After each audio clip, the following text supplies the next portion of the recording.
Good afternoon, everyone.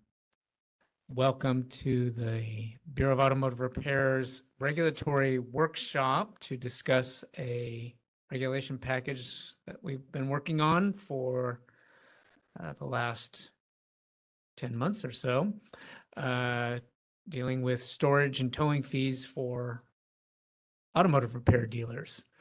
And my name is Patrick DeRay. I'm the chief of the Bureau of Automotive Repair. And welcoming back all of those who were here for the morning and meeting that we began at 9:30 this morning for our quarterly meeting of the Bureau Advisory Group. And some of you are returned for this regulatory workshop, so I'm happy to see that, as well as a couple of new faces that are in the audience. So we're happy that you're joining us today to discuss this regulatory package. We have a brief presentation.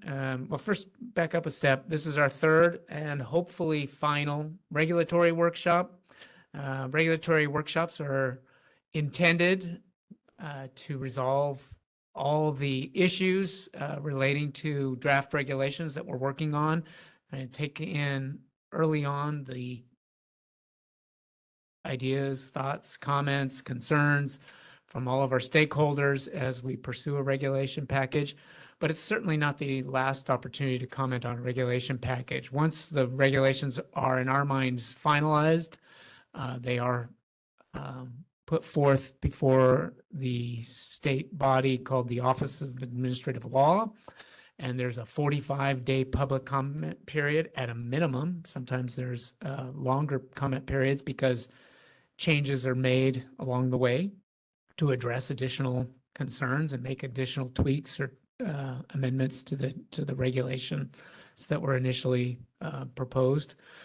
So there'll be additional opportunities, as I say, once these regulations are finalized and then go out for a more formal public comment period. But today is kind of the early process that we like to engage in, called the workshop, a regulatory workshop. As I said, it's our third and maybe final workshop. We'll see how things go today. A brief presentation will be given by the individual sitting before me today, Matthew Gibson with the Bureau's Executive Office, who's been working on these regulations with myself and the Deputy Chief for Field Operations and Enforcement Division, Bill Thomas, who's in the audience today. And we've had a number of meetings, a number of comments that we've gotten through email and through the workshop process up to now from all of our stakeholders. I think we feel like we've gotten as close to a final package as possible. There may be a couple of tweaks that we still want to make between now and pushing that package forward to the more formal process. What I would like to advise everyone who's attending today, we've heard all the horror stories, the good, the bad, the ugly, with respect to, and these are three-party transactions involving a consumer, a customer, an automotive repair facility, hopefully one licensed with us, and if not, that's another issue, and then the insurance industry. And we've heard the back and forth between the two industries. We've not so much interested in hearing some of those past experiences. And I had this one time where I was dealing with this representative from, you take your pick, insurance industry or the auto repair industry. We've heard all of those, and I'd be more interested in hearing what is it about these regulations as it relates to those experiences or those stories that you'd like to see added, changed, or potentially deleted from our draft text that we have presented to you today. And if you don't have a copy of it before you, it is posted on our website under the regulatory actions page. You can easily find it and follow along with both the presentation and the text that we'll be discussing today. So that's it for my introductory remarks. Again, really focus in and hone in on the regulatory text because we want to try and address those concerns. We kind of get lost in some of the history of how we got here and some of the, as I say, some of the horror stories that we've heard along the way. I think we've heard enough of them, and we're ready to move on with kind of trying to regulate this area of our responsibility that's been recently given to us by statute. All right, Matt, that was somewhat of a long-winded introduction, but I did want to offer those words before we got started here. Anyway, welcome and thank you. I know your presentation, there'll be some kind of repeats of information we've presented before, some of the history, but then there's some additional information about tweaks that we've made since we've last met back in July. Yep. Thank you. Thank you, Pat. So again, I'm Matthew Gibson. I'm a program manager in BAR's executive office. And this is our third workshop to discuss the proposed storage and towing fee regulations. And the proposed regulations are drafted in accordance with authority provided by Assembly Bill 1263, which authorizes the Bureau to clarify existing statutes that govern storage and towing fees. My PowerPoint today is 7 slides and will cover the concepts the Bureau intends to include in the proposed storage and towing fee for automotive repair dealer regulations, and it highlights the changes made to the proposed text as a result of the previous workshops. The proposed text is a rough draft, which is intended to solicit input, and we recognize that there will be changes based on our discussion today, as well as internal discussions at BAR and DCA. All right, good. First slide is up. The purpose of the proposed regulations is to clarify BAR's authority to address storage fee issues as provided for by Assembly Bill 1263.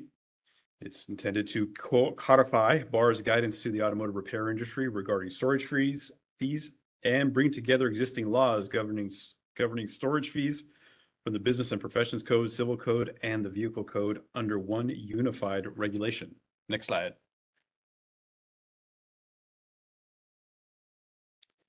The proposed regulations will add a new subdivision A2U to California Code of Regulation 3351, which is our ARD application regulation, that will require ARDs that charge storage fees resulting from an accident or a theft recovery to report their maximum daily storage rate to BAR as part of the registration process, and clarify the maximum daily storage rate can be changed once per registration cycle.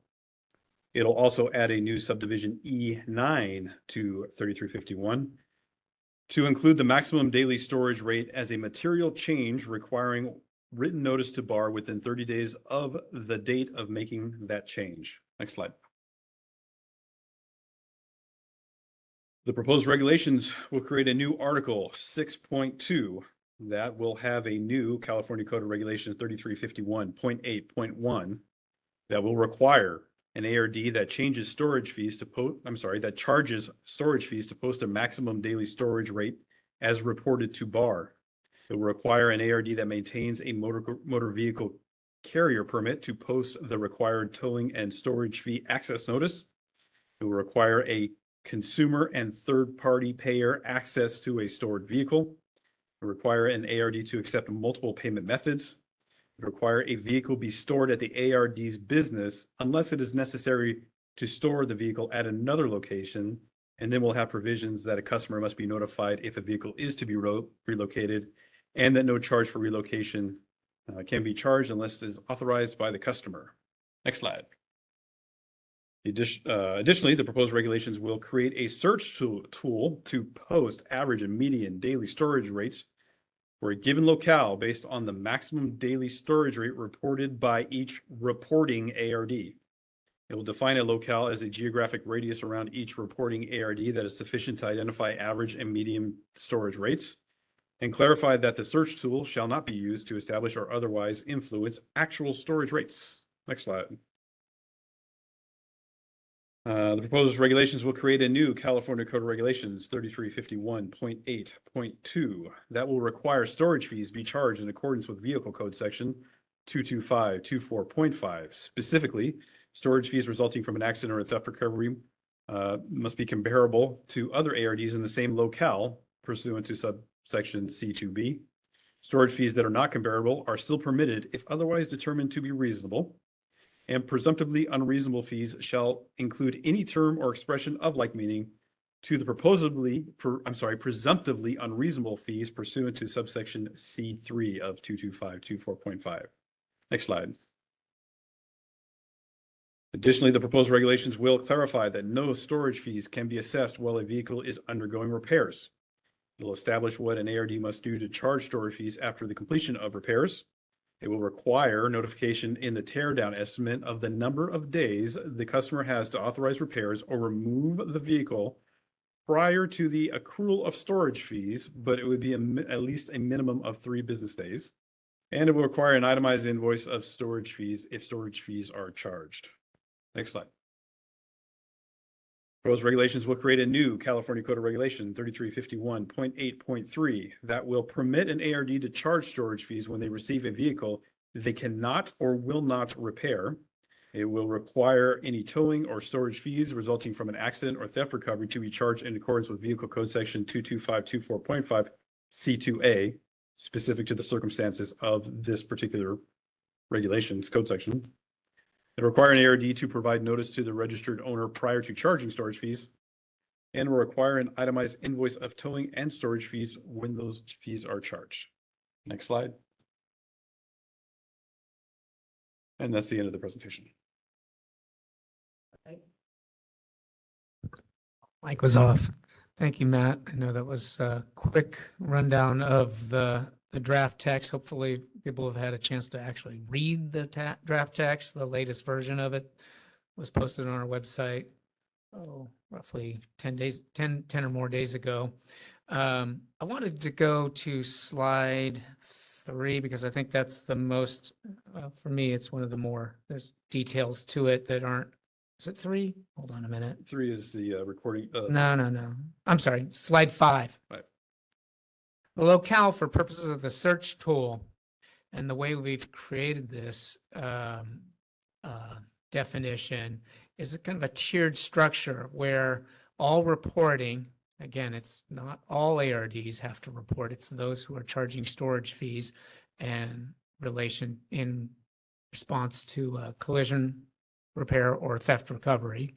So it's a very finite number of our overall ARD or automotive repair dealer population, but it requires those reporting ARDs to once they've reported it, the search tool will then establish the locale as I said, a tiered structure where it would report the average and median daily storage rates of those reporting ARDs, all of them within a 5-mile radius.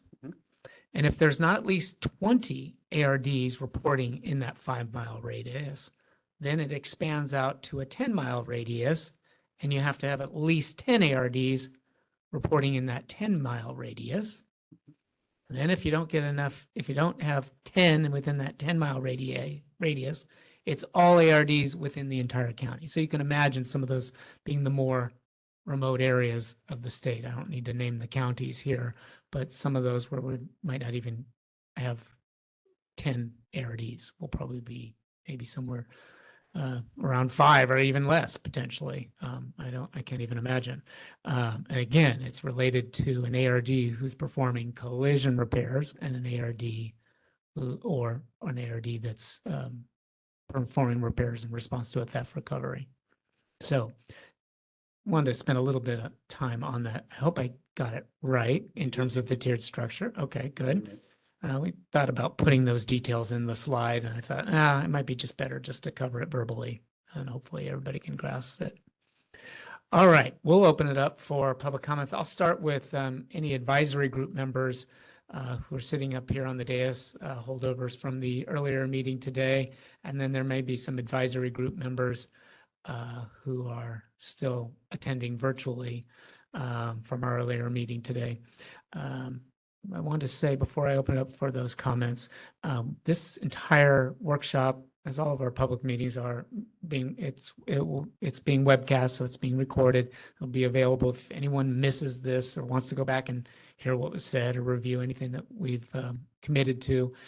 You certainly can do so once that recording is posted probably sometime later next week. Any comments? I know there's one, but to my right. I just try to talk long and longer and see if I can test his patience here. No, go ahead, Jack. I'm sorry. Well, let me ask real quick, should you put the reg text up? Yes. Yeah, that might be helpful. Well, yeah, Jack Muladonna from behalf of the California Auto Body Association. And I'm, take Pat's advice. We're going to talk about the actual language. The devil's in the details, right? Okay. Let's go to, well, first of all, thanks for the presentation. And I know you have made some tweaks, as you said, but there's still some, comments, concerns remain. And I want to go through the language with you, and then you can maybe help me out in terms of the rationale and the reasoning. But let's go to page 2, section 3351.81B. Oh, bringing the big guns out. We need three against one. Is how we're going to have to tackle this. No, well, we've done this as a partnership in the team. I understand. And Holly Helsing, our regulations coordinator. You can bring her up too. Yeah, she does. I think she'll say no or decline my offer. But I wanted to recognize her. She's been very helpful as well. But I think the four of us have been in rooms and in our conference room, kind of hashing these regulations out in the language for some months now. And I know others have been involved. I don't want to not recognize them, but the four of us have really spent the bulk of the time working on this package. Yeah, just go to B. I need on the screen. I know you barely see the bottom. B. There you go. Got it. Okay. It says there essentially that an ARD who charges for storage and safekeeping of a vehicle shall establish their daily storage rate based on the actual and direct costs associated with the storing the vehicle. Mhm. So the intent here, as I understand it, you're looking at their costs. Well, I guess we're trying to get them to look at their costs. Right. Yeah. Okay. So it's cost, nothing about the market, but just costs here. You haven't asked, other than that's the question that you asked, I will just say, you would remember that the last version had a very long list, Yeah. and now it is this. Yeah. The No, you idea- made some tweaks. Yeah. You made some tweaks. I'm not, And the Yeah, there were- idea is to get these people Yeah. being ARDs, to actually put some thought into the amount of storage they're charging and prevent them from accidentally or intentionally colluding with each other to set a storage rate that may or may not be comparable Yeah. to others in the area. as you know, colluding is illegal. Yes. It's an antitrust. So, but let's talk about an example on that cost, because let's just say that it's an area, a locale, and you have one shop that's been there for 40, 50 years, right? They've got the land paid off. Their costs are really low. Across the street, you've got a new facility that just started up, right? And they've got a lot of capital, a lot of costs involved.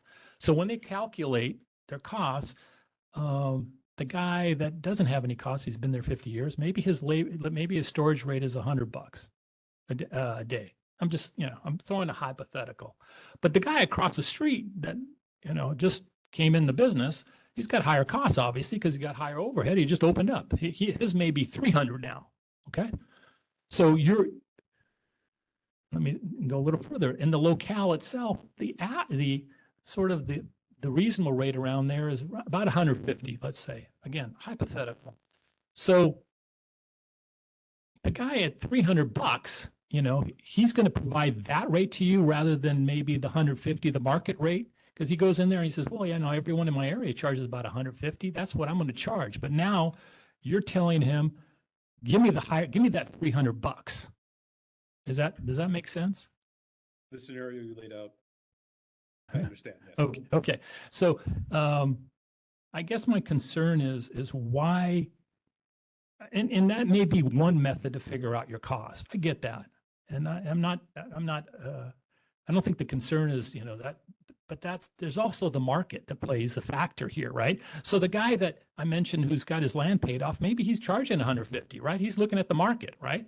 And the other guy says, I don't think I can get 100, 300. I can only get 100, 100, maybe 160 or whatever. why are we not taking account the market? And why are we just focused on costs? I just think that's unequitable and unfair. If I may. Yeah. One thing, and we contemplated putting this in the reg text, but cost is what we landed on for the language. But I'm going to bounce back a hypothetical back at you. Okay. For the ARD that has the facility paid off and doesn't have a lease payment or mortgage payment, if they're buying it, usually a lease payment, there's still a cost associated with the value of the space. So the amount of space that vehicle is taking up, where there could be revenue generated by that space, that's a cost of that vehicle sitting there and being stored there. Would you agree? I don't know. It depends on your definition of cost, right? I mean, I don't know. I mean, I would think the gentleman, or I mean, the person that has the shop that's paid off, his costs are a lot less. He doesn't have a mortgage on it, or, he doesn't pay any lease. So his cost for that real estate is going to be less. I see, and I would tend to disagree because the cost of that vehicle sitting in that real estate is the same to him as it is to anybody anybody in the area where they're losing productive space by the fact of the vehicle being there. That is a cost to the business. Let me ask you this. Sorry. And so we could actually, we contemplated the value of the space, but we thought that would be even more vague. We're too close. The mics are too close to us. So, Okay, but now I'm wanting to lean in. So we contemplated the value of the space, but value of the space even seemed more vague than cost. Okay, let me ask you this. So what does you're asking the shops to submit their rate. Mhm. The shop that has the cost, how are they going to figure that out? You're just saying the value of the space? I'm not really clear how they're going to figure that out. Okay, okay. So both are on point, right? So my rent's gonna be different than the other guy's rent, my labor rate, so on and so forth, right? I'm going to figure out, so I'll equate it to hazmat.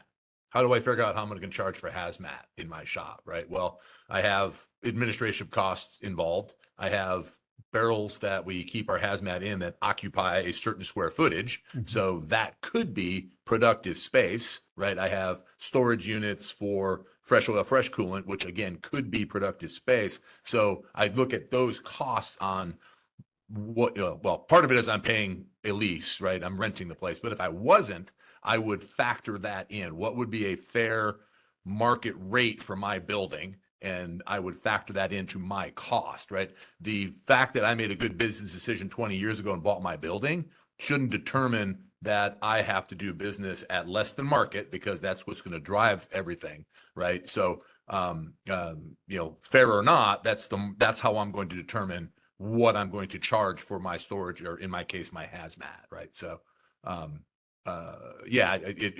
whether you own the building or not, I would hope from a business point of view wouldn't factor in how you're determining your costs. And that's the point I was trying to make, is that there's costs more than just the actual and direct costs. There's indirect costs associated with the value of the space Let me that ask you the this. ARD is losing. Okay, that's fair. If say there's a complaint generated by a consumer, and one of your BAR representatives goes in and then asks the question, you charge $300, whatever the number is. The BAR official can ask, how did you come up with this cost, right? Mhm. Okay, and so what things are going to be acceptable at that point? I mean, Dave here may figure out his costs differently.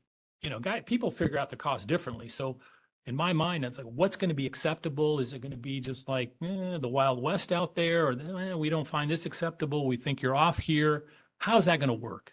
And the original text had what would be the answer to that question, rent and other values. So my response is that I don't know. I can't answer what will be acceptable. I know what will not be acceptable, which is that I called the shop across the street and asked them how much they were charging. Okay. So it would be on a case by case basis. I'm And- going to and tell we- you 95 to 99% of the shops out there aren't going to figure it out. They aren't going to know how to figure it out. They're going to call their buddy. Yeah, and So- that's Yeah. what would, because that's treading very closely to collusion. Okay, well, I mean, that's the concern there. I mean, you Yeah, can see where we- we're going with this thing with, in terms of costs and how they're going to figure it out and where the shop is going to be. And there's obviously going to have to be guidance in this area, Yeah. some sort of guidance. It may not be in the regs, the Mhm. stuff that you pulled out, you know. Are you worried that there might be a determination that someone who might be justified in that higher rate might be told that that's an unreasonable amount? Yes. Just because it's outside Yes. this reporting tool that we have that's designed to be a guide, if you will, or informational. It's not necessarily meant to be regulatory enforceable. It's more to give information that hopefully reasonable minds can all agree that that's an acceptable rate. And there might be some outliers, certainly, as you point out. We do envision that. 3351.8.2 talks about how a fee that's higher may be otherwise determined to be reasonable. And Yeah, so we'll have to take a look at those, if the shop comes back to us when we are looking into an inquiry or a complaint, we'd have to take some of those factors and information that's presented to us into consideration. And we, with the proper justification, I'm sure we'd side with the ARD to say, yeah, that looks reasonable here. It is higher than our reporting tool is saying It may is or may the not average. be. I mean, it may be, yeah. Okay. Let's move on to the next issue, which is C, which is this research tool. Hmm. Let's talk about that a little bit, because that sounds like a survey to me. You're doing a survey. That's what it sounds like to me. Why don't you describe to me what you're envisioning here? How's this thing going to work? Well, brand new registrants who are going to be performing collision repairs and repairs for vehicle, the result of theft would be providing us what they perceive would be their maximum daily storage rate at the time that they apply. That's different than the text we had originally, because we've tied the process to an existing regulation and reporting process on a renewal that exists within that regulation. So annually, when people are renewing their application or renewing their registration, they would have the ability to verify the information on their application and update us with that information. Actually, it's in the regulation for the ARD application. And they could adjust or make us aware of their daily storage rate or reiterate it at that time. So, for example, anybody who was already an existing ARD that was coming up for renewal could tell us what their storage rate would be, because they would be required to have done it on their application if that was a requirement at the time. It's the ARD renewal requirement regs we did last year, or Yeah. 2 years ago now. So it's actually like the same thing for educational certifications. It uses that same mechanisms. Right. Anyway, we are trying to get shops to tell us how much they are going to charge for storage. Okay. And we will know where they're located because we know where their shops are. And based on that information, we will put it into a database. And then from there, with that information, we will be able to calculate the average based on our definition of locale and the expanding ring of distance to determine what would be the average and the median for where that specific shop is located at. Let's talk about that, the average and the medium. So let's go back to my example about the $150 to $300, that kind of, range, and maybe 100, let me say 100 to 300. Let's keep it simple. So the average is 200, let's say, for example, right? Are you saying that once you calculate the average, that someone who's above average, the 300, the insurance company comes in and says, BAR says the average is 200. That's all we're going to pay you. What would your response be to that? Average isn't comparable necessarily. So you're saying that this shop may be able to get their $300? Is that what you're saying? We would have to make a determination if it's comparable or not. That's the concern here. Okay. Once you start, because the statute on this doesn't talk about, there's nowhere in the statute that talks about average or median. It's not there. It talks about reasonableness, right? And there's, when If I may, reasonableness. it also talks about comparable, Yeah, which average and median is our best approach to get to comparable. maybe. Yeah. Okay. I mean, we can debate that, but Yeah. do you see what the concern is here? You've got what you're going to do is insurance companies are going to use this. They're going to call it, you call it a tool. They're going to call it a survey. BR did a survey in that area and, it's $200. We're not going to pay a penny more. I mean, how does that, That's the concern here. Fair enough. And that's why you keep on that's why you keep on hearing, why is BAR capping rates? That's what you're hearing, right? You've probably heard it from other folks, because essentially that's what the practical effect here is, that the average is going to be the cap. No insurance company is going to pay more than the average. It ain't going to happen. It's unrealistic, really. And so that is the concern. It's fair enough. I just say that I can't control what insurance companies are going to do. And not gonna do it. I'll add to that too, that average and median can be disparate. Oh, absolutely. Disparate, That's right? why we So- want to report both. Right. So, I mean, we kind of talked about this last time. Why have average and median? Why not just have a list of what everybody charges? Right. Honestly, I'll take the bullet on this one. Because within months, we would be at the peak if we listed all the rates. Oh, yeah, Everybody would go right to the peak. Yeah, I want to know. Even the gentleman even the ARD, not gentleman, the business Yeah. that reported to us $150 in the example where the average is 200. The minute they see that, or they see the maximum is 250, they're going to move theirs there in their one time. And that's the year definition report of collusion right there on the website. Yeah, exactly. So You're going to be helping them collude. Right. Yeah. I mean, if we were to report the range, if Okay. we were to report the entire range Okay. from minimum to max and so forth. And we think median might look to resolve the issue of if the average, if the median's higher than the average, it would help the ARDs. If it's lower, it would be Yeah. even worse, but Continue a couple questions on that. Yeah. Step on you. So, what would be, if any, the repercussions for being outside of the range, not reasonable? Right, if it's like Jack said, right, if it's 100 to 300, in my area, and I'm charging 500, and you show up and say, Dave, why are you charging 500? And I say, I don't know, then, I mean, and you say you have to lower it, and I say no, what happens?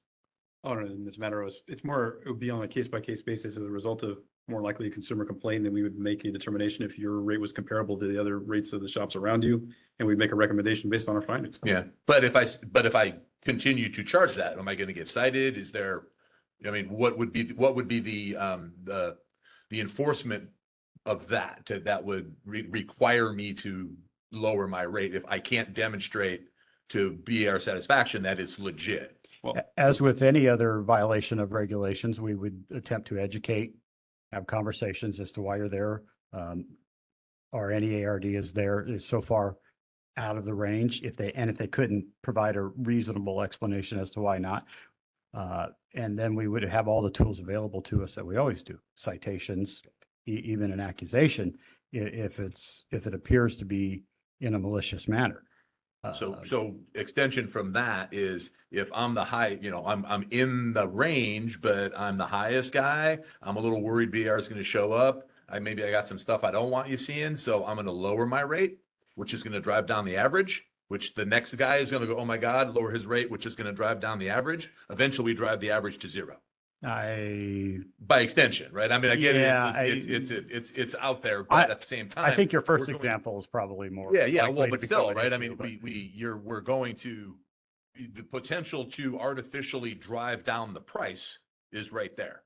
Because, and the median would be a better example, right? If I'm the guy way up here and everybody else is here, right? The median's here, right? The median's the middle, right? If I bring my price down, average and median are dropping.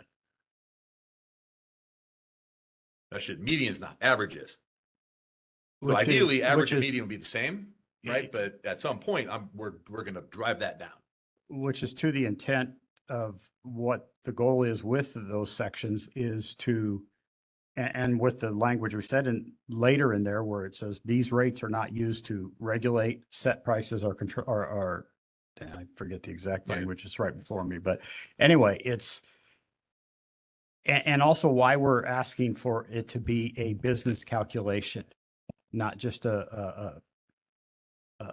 based upon what everybody else is charging. And I would expect, even in the $500 example, maybe there's a really good reason for that. And if the ARD can articulate it, then that's the rate, and we're going to move on. So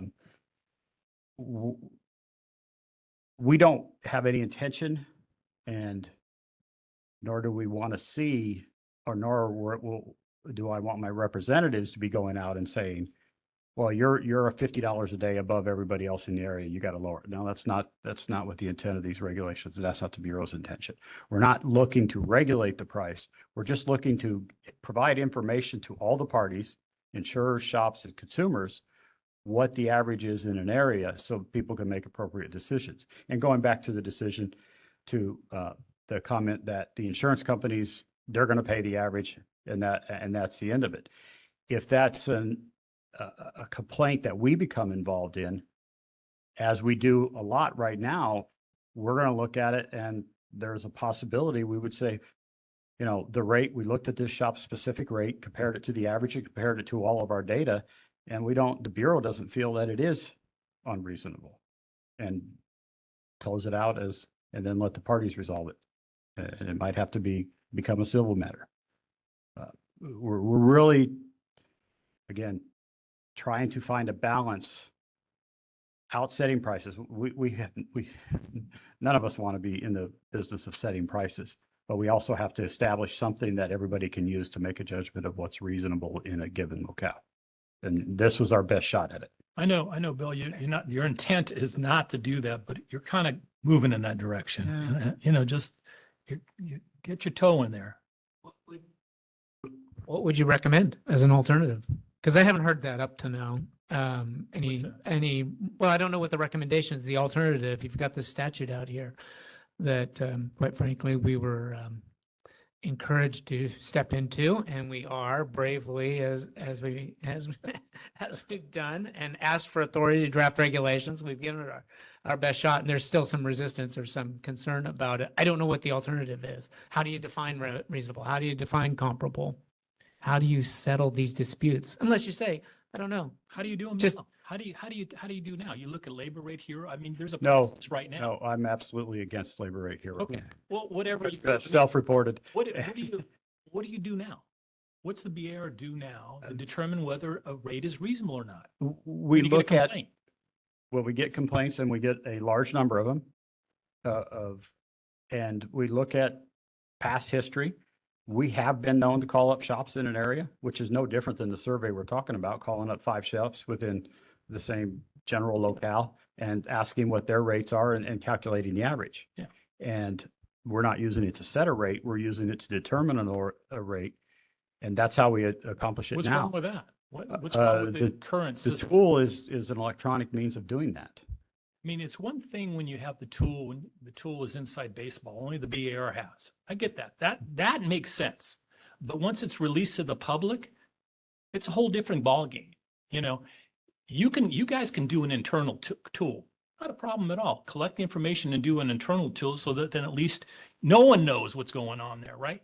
I mean, that would be something to consider. You know, do an internal tool. You don't like labor rate hero? Fine. Do your own little internal survey, but don't publish it because this looks like a survey the way you're doing it. And I think that's going to create, you got unintended consequences going down the line. That's all I'm saying. It helps your guys determine, right? Because that's essentially what you're doing. So anyway, that would be my suggestion, Pat. Keep it internal. Okay. Okay. Fair enough.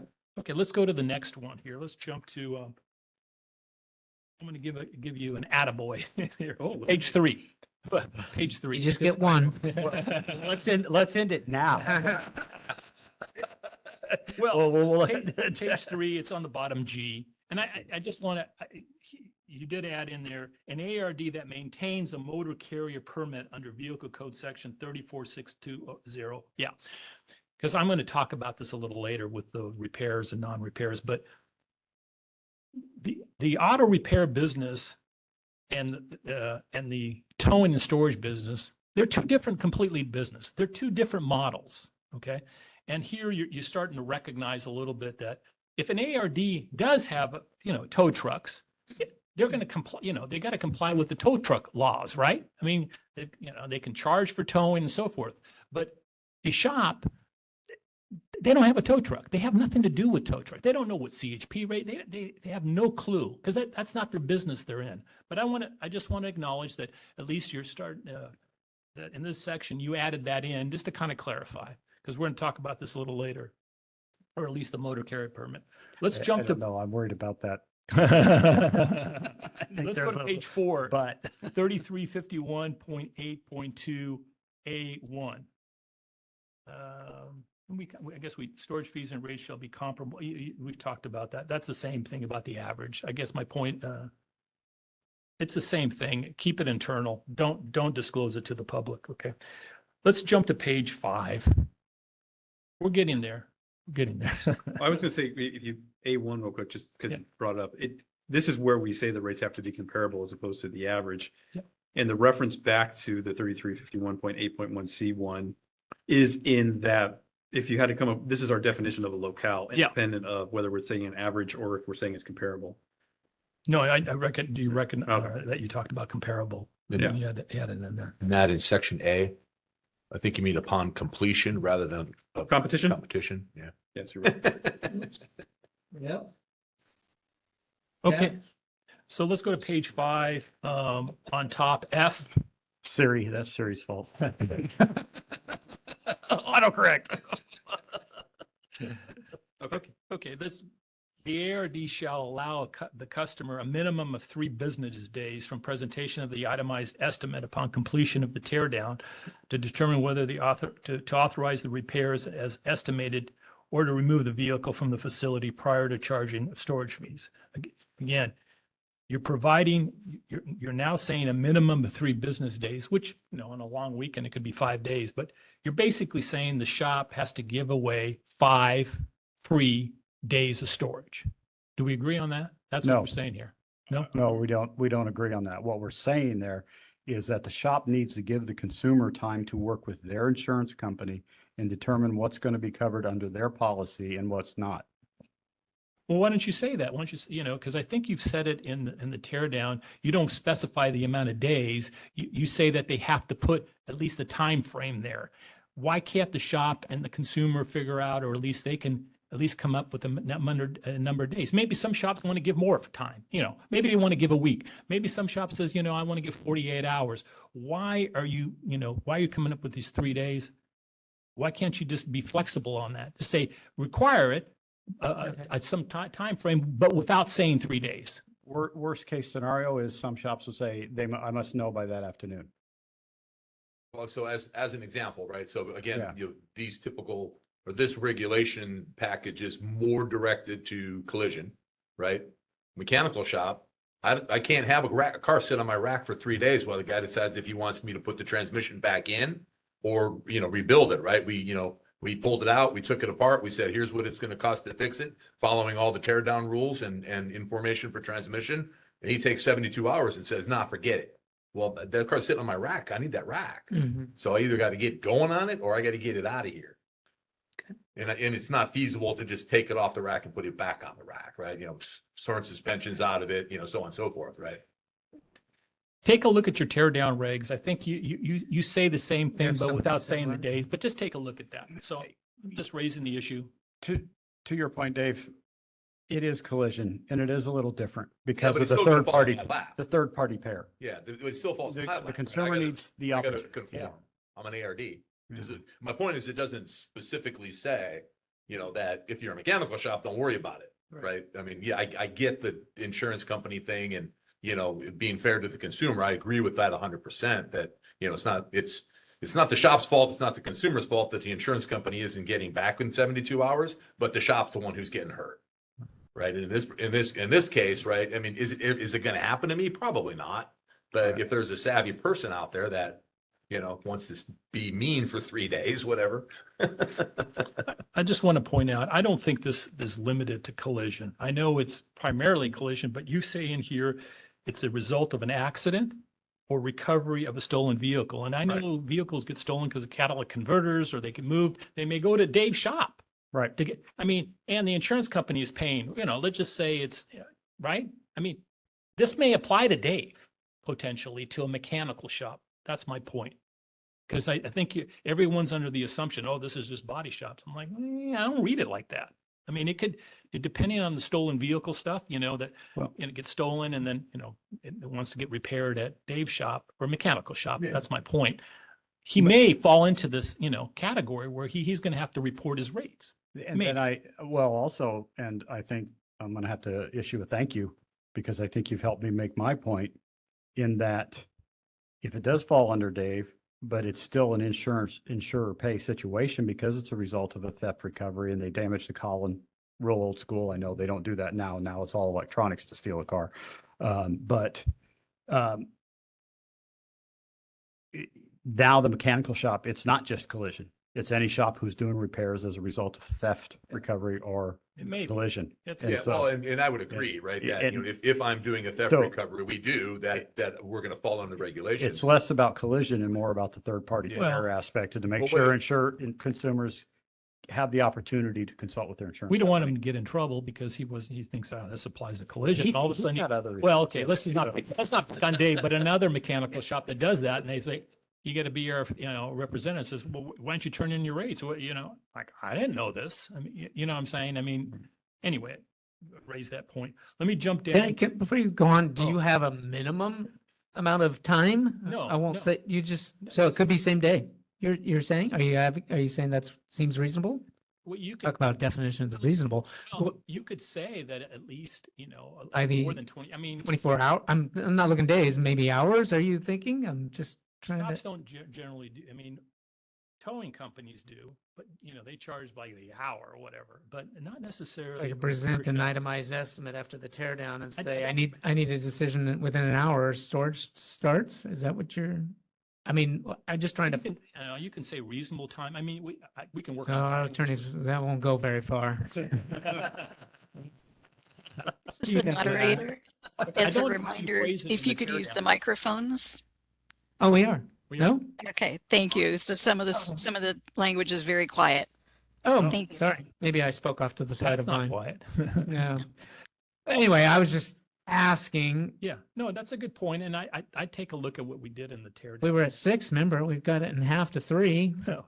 Yeah, we're getting there. Just one, just on this section, just so we understand what the purpose of it is that prior to the customer authorizing the tear down estimate, so even before any work is done. Yeah. This is supposed to be disclosed by the ARD about how much time they are going to allow them to make a decision. Yeah. After they receive the itemized estimate after the tear down. So it's not something that's happening afterwards, it's happening before. Yeah. So they can make their own decision. Correct. The customer will know up front, hey, I only got a day or whatever to make a Yeah. decision, or, 3 days or whatever the amount is. Okay. Okay. And I get, right, when I hit somebody with a $7,000 estimate to fix their car, they might need a day or two to figure out where the money's coming from, Yeah. right? So, we're reasonable in that respect. I just don't want there to be a minimum number in statute. But as like Pat was saying, if we don't set a minimum number, then there's not any facilities that are in this room or on the call. There could be I need to know by 5 o'clock today, or our storage is accruing. So, and then I'm going to file a lien next week and. But they'll know that beforehand, won't they? Because they'll know that beforehand, that you have to tell me by, within 1 day or whatever it is, Yeah. right? That's his point. Customer will know that before they authorize. They'll say, oh, you're going to have, once I give you the estimate, you're going to have to make a decision when I get my insurance. Oh, on the front end before Yeah. when you Yeah. present the tear down estimate. there's But gonna it's be that. still a car that's been brought in on a hook, possibly brought in on a hook and, Consensual tow came in because they want to get the car repaired. We can go back and forth, but yeah, you got the point. Okay. Bill doesn't like that. He wants a minimum. Well, I don't know that minimum's not the way to go. I was just making sure that we were talking about the same thing and understanding that the customer is going to know whatever. They're going to know, Yeah. yeah, up front. You're not there's no 5 o'clock surprise. They'll know because they've authorized it. So they'll know. I get if you say, oh, there's a surprise here, but you're going to have to make a quick decision on here. You better be on the phone with your insurance company or whatever it is to make a decision. but the car is in a collision, non-drivable condition. They don't really have an opportunity if that time frame is too short to move Maybe. it to another person. Maybe I get Another that. facility. I So get that. I think there has most to be shops- there has to be a median there that we have to meet. I understand, and I think most legitimate shops do give time. I mean, I think the ones I've talked to do give the 48 hours, 72 hours, but that's up to them. That's kind of the market thing. And again, I just wanted to raise the issue. Gotcha.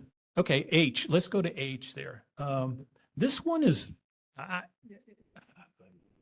this one was really like, I had to shake my head.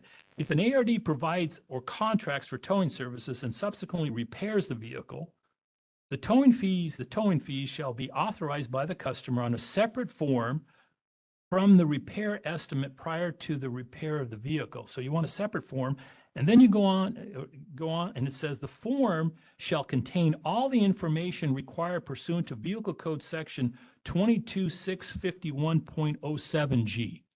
I went and looked at that section, okay? Yes. That applies, let's face it, I mean, there's 13 requirements here. I'm not going to read them all, but this form, this itemized invoice wants you to list the name, address, telephone number, and carrier identification number as required under some division A. They want the carrier number. I'm jumping here. You got to list, the shop's going to have to list the location of the vehicle, the time service was initiated, including either the address or the nearest intersecting roadways. 6 here says the service dispatch time, the service arrival time of the tow truck, and the service completion time. And it goes on, a clear, itemized, detailed explanation of any additional services that cause the total towing related service to exceed 1 hour between the service dispatch time and the service completion time. And then it goes on about, if subject to gate fees. This all applies to tow trucks. I mean, this has nothing to do with an ARD. They're never going to comply with this. And just so we're clear, Okay. you're absolutely right. Jack, from the microphone. We're gonna get you screens. Anyway, I'll get you one of those big fuzzy things for absolutely applies to tow truck drivers. And this actually isn't covered in 2 different scenarios. One is if the ARD is a truck company, as in they actually specifically provide the tow. That is the invoice they're required under that section to provide, and the information that's required on that invoice. I would say that if an ARD contracted for this tow, they're not the one completing that document. It would be the tow company that got the vehicle and brought it to the repair shop. And then you would just follow the pass through or pass along provisions that are in 22651.07B. It's not clear here when I read it. It just, I'm thinking the first thing out of my question was, why don't you just use your, follow the invoice requirements that you have under, the Automotive Repair Act under 3356. I guess the thing is that the tow is not supposed to be authorized on the estimate or the invoice for repairs. They're supposed to be separate documents. Okay, I just wanted to raise that issue. Okay. Let me jump down to 3351.8.3 A. And this is probably the most controversial, I would have to say, because remember when I talked about the motor carrier permit having that, because I think that's what you're focused on, because the way this reads, an ARD may charge storage fees when receiving possession of a motor vehicle for storage, and the ARD knows they cannot or will not repair the vehicle. Those fees shall be charged in accordance with Vehicle Code Section 22524.5C2A. That's the section that says the towing and storage section, which caps storage fees at CHP rates or city rates, okay? And I guess I'm having trouble. Aren't you really, you're talking about an ARD that has a tow truck. That's what you're, that's what you're really talking about here. I don't understand what the repair has to do with, if you don't repair the car, comes in a ball of metal or, you're not going to touch it. You're not going to do a tear down. And it was consensual. It came in because someone wanted the car to be repaired, right? You're saying that you can only charge a certain rate. So the shop is going to have, I guess you're saying 2 rates now, right? If they don't do a tear down, they're going to only charge CHP rates. But if they do a tear down, they can charge reasonable storage rates. That's what you're essentially saying, right? I think we were saying that the lien is arising for 2 different reasons. No, I don't think that's what this says. I don't read it that way. And that's my concern. And then the other issue here, because I was thinking about this, in theory, in practice, the shop doesn't charge for towing, assuming they don't have a tow truck, right? They don't charge for towing. They're just getting reimbursed. That's all they're doing, right? They're fronting the money. Okay, it's like if you go down to Southern California or, employee, and you want to get reimbursed for, travel, plane. You're not in the plane business now. If you want to get reimbursed for a hotel, somehow the way this has gotten twisted where the intent here looks like that if a shop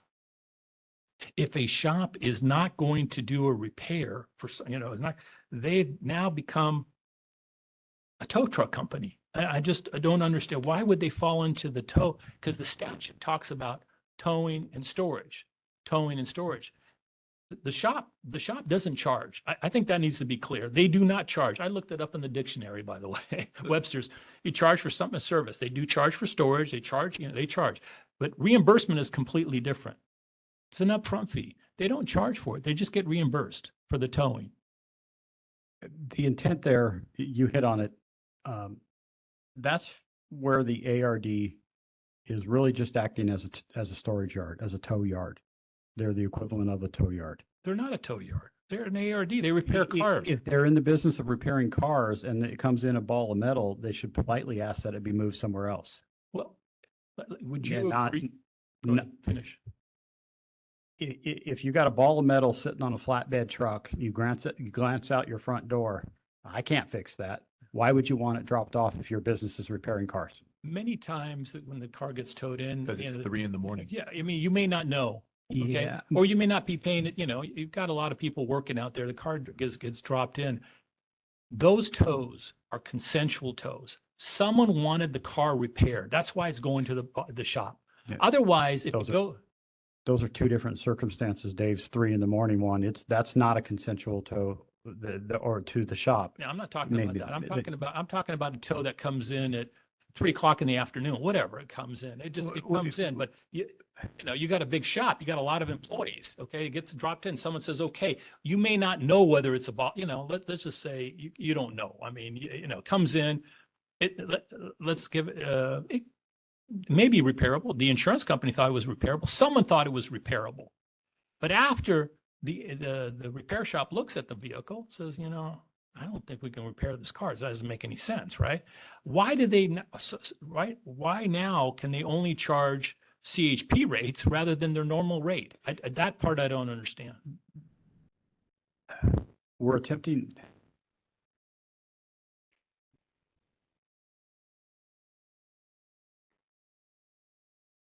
So before you answer that, can I put one thing in? You're gonna have to come up to the mic.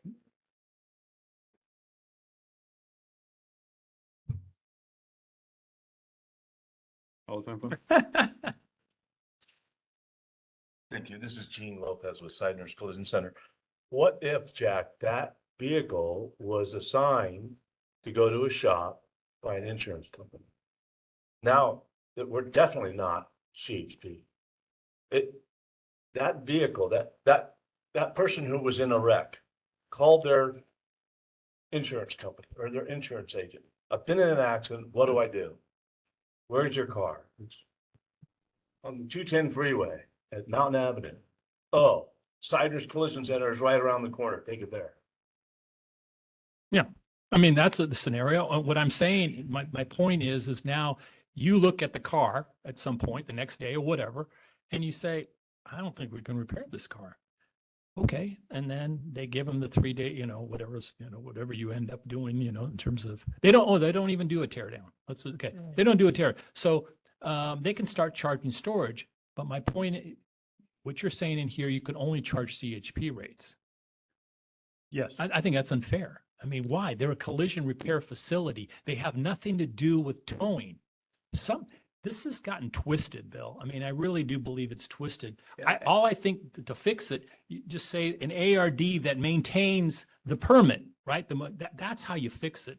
As I indicated earlier about the motor carrier permit under Vehicle Code Section 34620, completely agree. If they've got a motor, then there definitely should be capped because they're in the tow truck business. Seidner's is not in the tow truck business.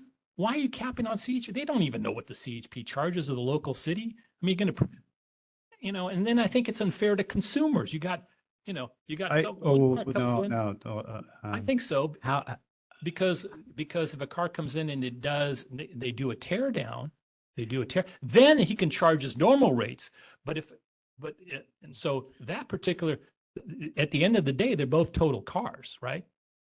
I mean, on the tear down, maybe it gets totaled or whatever, but he did, a tear down. So that customer is going to end up paying a different rate than the customer that came in where, Seidner said, honestly, I can't repair this car. So you're charging customers two different rates here. I think that's unfair. That's my point. Point noted. I'm going to pose a question to you. How, because this happens, we see it. I'm going to share it with you. The ARD, who isn't an ARD, they have the registration. They don't maintain a motor carrier permit.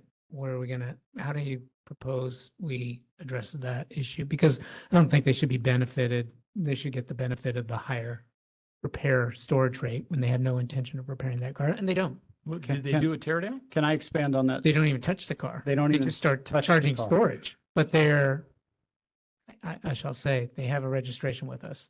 Yeah, Once- but they don't repair cars. They don't repair cars. Well, So where, it's like fraud, right? Don't you take action against those kind of facilities? sure, when that's information comes to us, yes.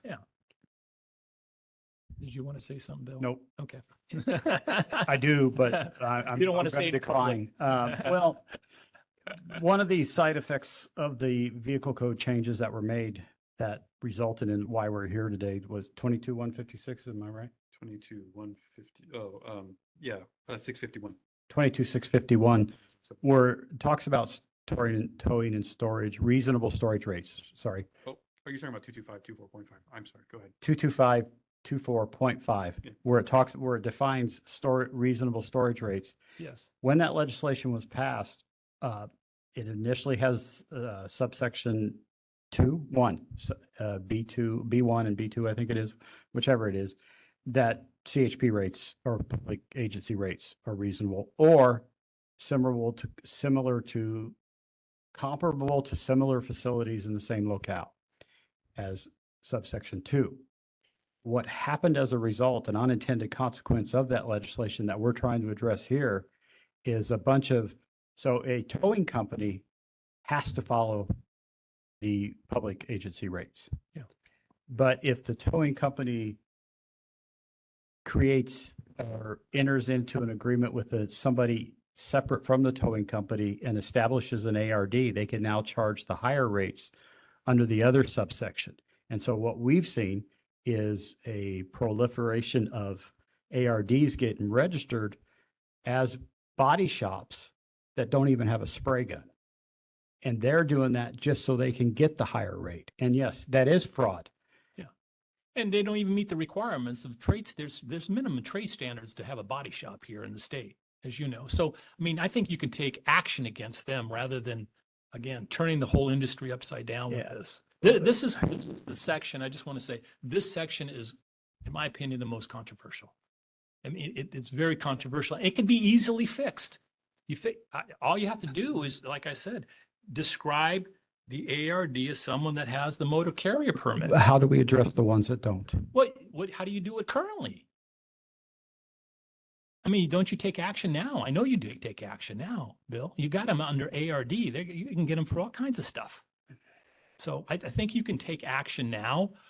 I just think you got some bad apples out there, and I think this is going to affect good, reputable shops because some of the stuff, I mean, you're going to overnight, they're going to say, what, I got to charge CHP rates? I'm not in the towing business. They have no idea what those are. They're not in the towing business. Anyway, I think let me just move on. The last comment I have is we mentioned you have a statutory authority to do this. There were 3 references, and I've raised this before, and I don't see it in here, but you were going to clarify. What are you laughing about, Matt? Well, I'm laughing because there's actually an answer to this one. We actually gave this a lot of thought and we have a way that we want to work that in, but it can't fit in here. Well, These okay. regs. Well, the reference was specific. Reference the civil code. You guys can clarify civil code or the vehicle code and the insurance regulations, right? Yes. Yeah. I don't see, and the reason for that was you needed, if you're going to be talking about this, part of the section, because you mentioned the insurance companies, they have obligations too. They got to inspect the cars within a certain amount of time, 6 business days and so forth. It's all in there. It's like, I mean, it should be referenced in here somehow. And I think it should be in here, but go ahead. The reason why we thought So when we're talking about the amount of time that a repair facility does the inspection, submits documents to an insurance company, and even on supplements, those are extra estimating procedures. And so it seemed like those sections would be better referenced in an estimating section specific to auto body repairs. And that's why they didn't find their way into the storage. Okay. And we have a package. We mentioned it earlier today, the tear down regulations, Are they right? in there? No, No, But we will. but we're looking at, based on your comments, amending them Okay. at some point. Yeah. All right. No, No not more workshop. probably more public comment period, more public comment. And other But I workshops. encourage you to raise this issue in that package if you, Okay. Well, those were my comments. Thank you. I've taken enough. no, we time. tried to squeeze it into this package. It just didn't. It doesn't It fit. was a square peg, round hole issue. Okay. So I think Okay. it belongs in the other package. No, I do appreciate the work you've done. I know you've spent a lot of time, Bill. I know a lot of time. I'm just trying to highlight some of the other areas because I think you did all of you did good work in putting together the guidance document that's on. I think it's great. I think the document was really nice. But, when you translate it into, regulation, then things, that's not, the issues I raised are concerns. But thank you very much for your time. Thank you for the comments, Jack. presentation. I was going to go back to the storage rates, the two different storage rates. I mean, we were trying to align it with the civil code and when does a lien arise? And both of those provisions in the civil code 3068. I forget which one is, 3068. which one, 3068 is a mechanics lien for repairs and 3068.1 is strictly the storage of a does vehicle. talk about So- storage and in those two provisions. And we did try to align that And based there- on the transaction. Is Yes. is a repair happening or is a repair not happening? To align this regulatory package with that civil code, those civil code sections. Yes, that's excellent point, Pat, that we forgot to I know, raise. and those That- have to do with. So the- it's not just us, it was a civil code did it a long time ago, separated out the two, whether there's a repair or not a repair. Yeah, but the civil code doesn't talk about the different rates and all that kind of stuff. Yeah, it does. It does talks talk about about there's a storage. there's a And- different lien based upon whether or not there's a repair. It's So different they've dates. carved out a difference between the two Right, transactions. But again, point here, like I said, this has to do with the rate, the shops charging different rates Yeah. and somehow, like I said, they got twisted in a way where now the shops, are going to be charging two different rates. And I just don't think that's right or fair. It's confusing. And I don't think it's good for consumers. I know you disagree with that, but I think having someone just because they did a tear down and someone that didn't do a tear down has to pay two different rates. I mean, that's not fair to consumers. I mean, when you think about it like that. Anyway, thank you very much for the time. thank you. Thank you for the comments. All right. Additional comments, Dave? Dave. More. We'll So- get to the webcast, or excuse me, the WebEx as well. Let me finish here on the dais. So first, clarity on the 3351A, result of an accident or recovery of a stolen vehicle. Mhm. So as a mechanical shop, right, again, if I never charge storage to a Prius catalytic converter stolen, do I still have to report my storage rates? No. Is there anything else in here that does not apply to me, such as signage, disclosures, or is this the only thing that wouldn't apply is I don't have to report to bar as long as I'm not doing accident or theft recovery? I think you don't have to also make available the towing and storage fee access notice, but I have to verify that. Okay. Yeah, just, what's not going to apply to me unless and until I have to report, right? Oh. I mean, you're asking if 22524.5 C2B applies to you or C2A, neither of those apply to you in that situation if you're not doing it. Yeah, but, displaying my maximum storage rates. I mean, I'm not Okay. saying I don't charge storage. I'm just saying I don't do theft recovery or accidents. Yeah. So do I have to post my maximum daily storage rate? Oh, actually, hold on a sec. Because it says ARD who charges storage fees shall display. Which is fine. I'm not asking to change that or get rid of that. I just want to be clear that. Well, in all fairness, the way, maybe we actually should intend that everybody who charges storage should post it. Having said that, as reported to the Bureau pursuant to 3351A2U, which is related to if you charge storage fees as an accident or a theft recovery, then in this hypothetical, you would not have to post your storage rates if you're not charging storage as a result of performing repairs on accident or theft recovery. All right. Thank you. And then, and I don't have an answer to this, but you know, again,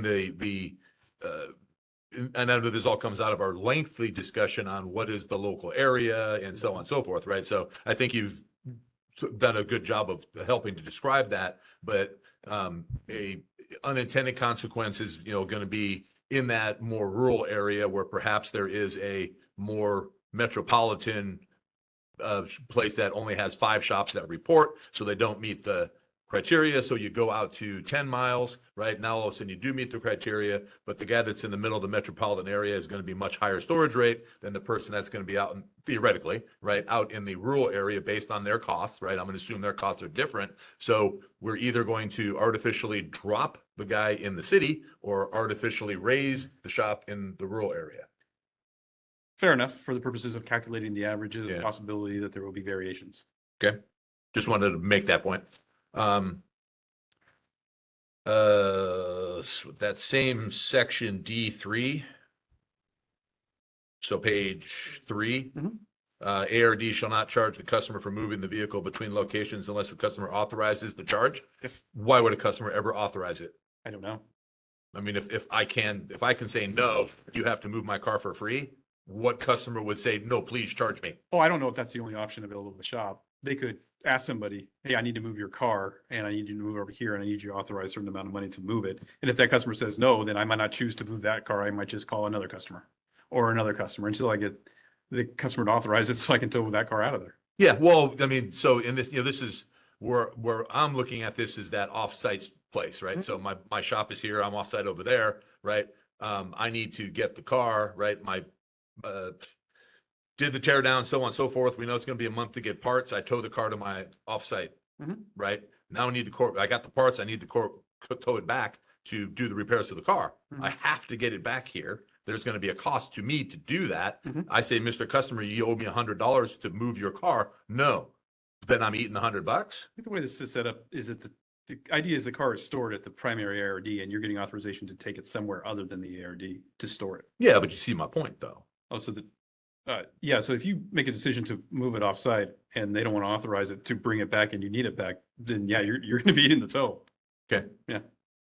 Can we fix that? I don't know. Oh, I mean, you know, I know we have to get customer authorization, of course, right? And you know, my response would be then, well, you can't get your car fixed, but but then you know, I'm generating a complaint then, right? I mean, I don't want to make it an issue where I'm going to be forced to threaten a customer that I'm not fixing your car if you don't authorize the $100 to tow it back here, right? Because I don't have a tow truck, right? I got to get the local tow company to do it. Yeah, no, yeah. Thank you. Okay. Good point. We talked about that. So that one. So my last one is page 5, 3351.8.3 B1. So this has happened, right? You know, I show up Monday morning and there's a car sitting in my parking lot that I don't have the keys for. So there's zero chance I'm going to figure out who the registered owner is. The reason the car's at my shop and not where it's supposed to be is because the tow truck guy fell asleep and dropped it at the wrong place. So they don't even know, right? They don't know who towed the car. And so I can't find out who owns the car. They can't find out where the car is. At some point, I need to start doing something about this and, you know, hopefully charging storage fees. So is there a time limit of, you know, I can't inform the person. So is it, you know, do I have a day, a week, a month before I can start charging storage on this car? I think that we are saying that you wouldn't start charging the storage until you have an ability to. Right, but I've tried, right? And you know, I don't know who owns the car. They don't know where the car is. So how do I, you know, I can't inform that person. So at some point, I'm going to eventually do something about it. But if we're talking about I need to start charging storage at some point, then I need to know what that point is. So you feel like there should be something in So place yeah, that right. says a Give certain a amount of- time frame of some sort, right? Okay. Of give me that option. Because, you know, circling back, right, as a mechanical shop, I've never charged storage, but I threaten a lot, right? you don't get your car, it's $200 a day. They show up instantly. Mhm. So, rather than, I'll be there in a week. So, I just need that option. Yeah. And that's it. Thank you. Thank you.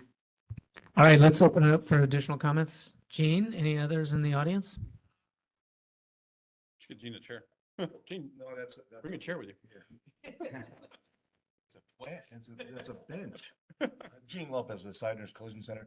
Jack, you mentioned, and Bill, I think you responded about a tow bill being on a separate invoice.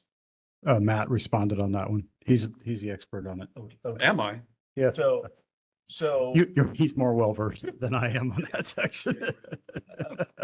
a vehicle's towed in, and it's during business hours. Usually that tow truck will come in with an invoice and request a check for payment, right? Then we put that invoice into our system, Mhm. and it's on the final bill, not a separate invoice. Well, not that tow invoice, but rather a charge for the tow, right? Right. Yeah. Yeah, thank you. Yeah. Reimbursement. You would mark it up. Right, Right? right. Just so I'm clear that that the That's- customer is getting a separate, So you would have met the requirements in that. okay, It was authorized on that tow bill that was okay, generated by the tow company. thank you. Thank you, Gene. Good to see him. Additional questions, comments on the package relating to specific provisions in the package, I should say, the text. Okay, let's open it up on the WebEx moderator. Any hands raised or comments in the queue? Yes, as an informational item, if you'd like to make a comment, you can click on the hand icon to raise your hand. You can click on the question mark icon, which I will turn on right now, and type the word comment into that text box. And our call-in users can press *3 to raise their hands. And I will attempt to go in order. The first raised hand I've seen is someone logged into WebEx as Erica Williams. Erica, I'm going to send you a request to unmute your microphone. You're unmuted. I can't hear your voice though. All right, let's go ahead and try that one more time. Try again. Very quietly. Can you speak louder? I'll try. Sorry, I'm not Oh, there there you in go. person because I'm sick this week, so I'll try to We speak can up. hear you. Yep. So thank you again for hosting this workshop. My name is Erica Williams from CSA Insurance Group. I've been here before, if you remember, in talking with you regarding these regulations on the insurance perspective. And I do want to just acknowledge and appreciate the changes that have been made. There have been a lot of improvements, but I do want to include some additional comments since our last session on the current proposed regulations. I'll just start at the first page on the definitions. There was, I don't know if you remember, but we talked about having a definition of repairs, and that it was in the same similar sections 3303 definitions. I did look for this, and it kind of took me down a rabbit hole because the one that is included in that section, subsection H, is actually about excluding parts of recreational vehicles meant for human habitation, and it doesn't clearly define what repairs are. But ultimately, I did find there is a definition, mobile automotive repair, defined in Business and Professions Code, section 9880.1, subsection K. And I think that should be included in reference here, either in where you put the definition section or in the latter definition where you include a definition for teardowns, just as a reference, because it took me a little bit to figure it out, not too long, but just for clarity and ease of review of these regulations, it might be best to include that as a direct reference, because that one in the Business Profession Code seems pretty clear. It just says means all maintenance of and repairs to motor vehicles performed by an automotive repair dealer, and then it goes on. So I think that that's clear enough. If it could just be referenced so there's no ambiguity, I think it would help the readers and the public when they're going through these. Excuse me. Moving on, I wanted to ask a question on section 3351. We have A2U. Here it says daily storage rate shall be determined in accordance with section 3351.8.1B of this chapter. And if an ARD charges varied storage rates, the ARD shall report the highest daily storage rate. And then they can change it once per cycle. So I'm curious if this allows shops to fluctuate their rates and actually charge different rates as long as they don't go up above their maximum posted rate, because that's how it reads to me. Yeah, they wouldn't be able to charge more than what they were. Well, they would be charging more than they report to us as their maximum daily storage rate, because that's what would also be posted at the ARD. I guess the idea being that some ARDs charge different storage rates based on how they are maintaining the vehicle while it's stored at their facility. They may charge more for indoor than they do for outdoor. And if they charge two different rates, we would want to know the maximum rate they charge. So yes. Okay, and then so the BAR is only concerned with their maximum when reviewing Well, any kind of issues I think, or complaints. and I apologize, you weren't done. I was just going to say that it had to do with the purposes of calculating an average or a median, and we needed to make sure that we were comparing everybody's apples to apples as opposed to trying to calculate a bunch of different averages. So we wanted everybody's Okay. maximum rate so we can compare those. Okay, I just had that question. Thank you. And then I want to go on to more the substantive issues and address some of the questions that came up in the next subsection 3351.8.1. And then the first one, let's see, I think we were talking about subsection B, an ARD who charges for storage and safekeeping of a vehicle shall establish their daily storage rates based on the actual and direct costs associated with storing the vehicle. And you guys had a very good discussion, I think, earlier and mentioned, about the anti-colluding and antitrust measures that this goes towards. But I just wanted to put out there too, like, when an ARD is in fact in business for repairs, they're not a tow yard, and so it makes sense that the actual and direct costs with storing the vehicle should be separate from their actual labor costs, which is probably most of where their overhead is coming from. But just some ideas to think about on how to figure out costs. Is there extra security or lights put in place just specific for storage, rather than just not having the storage space, especially if business is low and that spot would be empty otherwise. So I think it's fair as written, and has a good mindset. I just wanted to add that thought in there. But then turning to the next section on the locality, I did recognize that you guys expanded this to have multiple radii, depending on whether or not there was enough ARDs reporting in that jurisdiction. And that's great. I do want to respond to a comment that was made that it's unfair to post this publicly online, which I actually completely disagree with that on a consumer standpoint. The rates should be public. Shops are required to be posting this in their shops physically as it is, so it's not a secret. The only thing that this makes it is transparent to the average consumer. And by allowing it to be online through the search tool, it's not specific to a specific shop, but just the area, the medium or the medium, depending on how it's posted.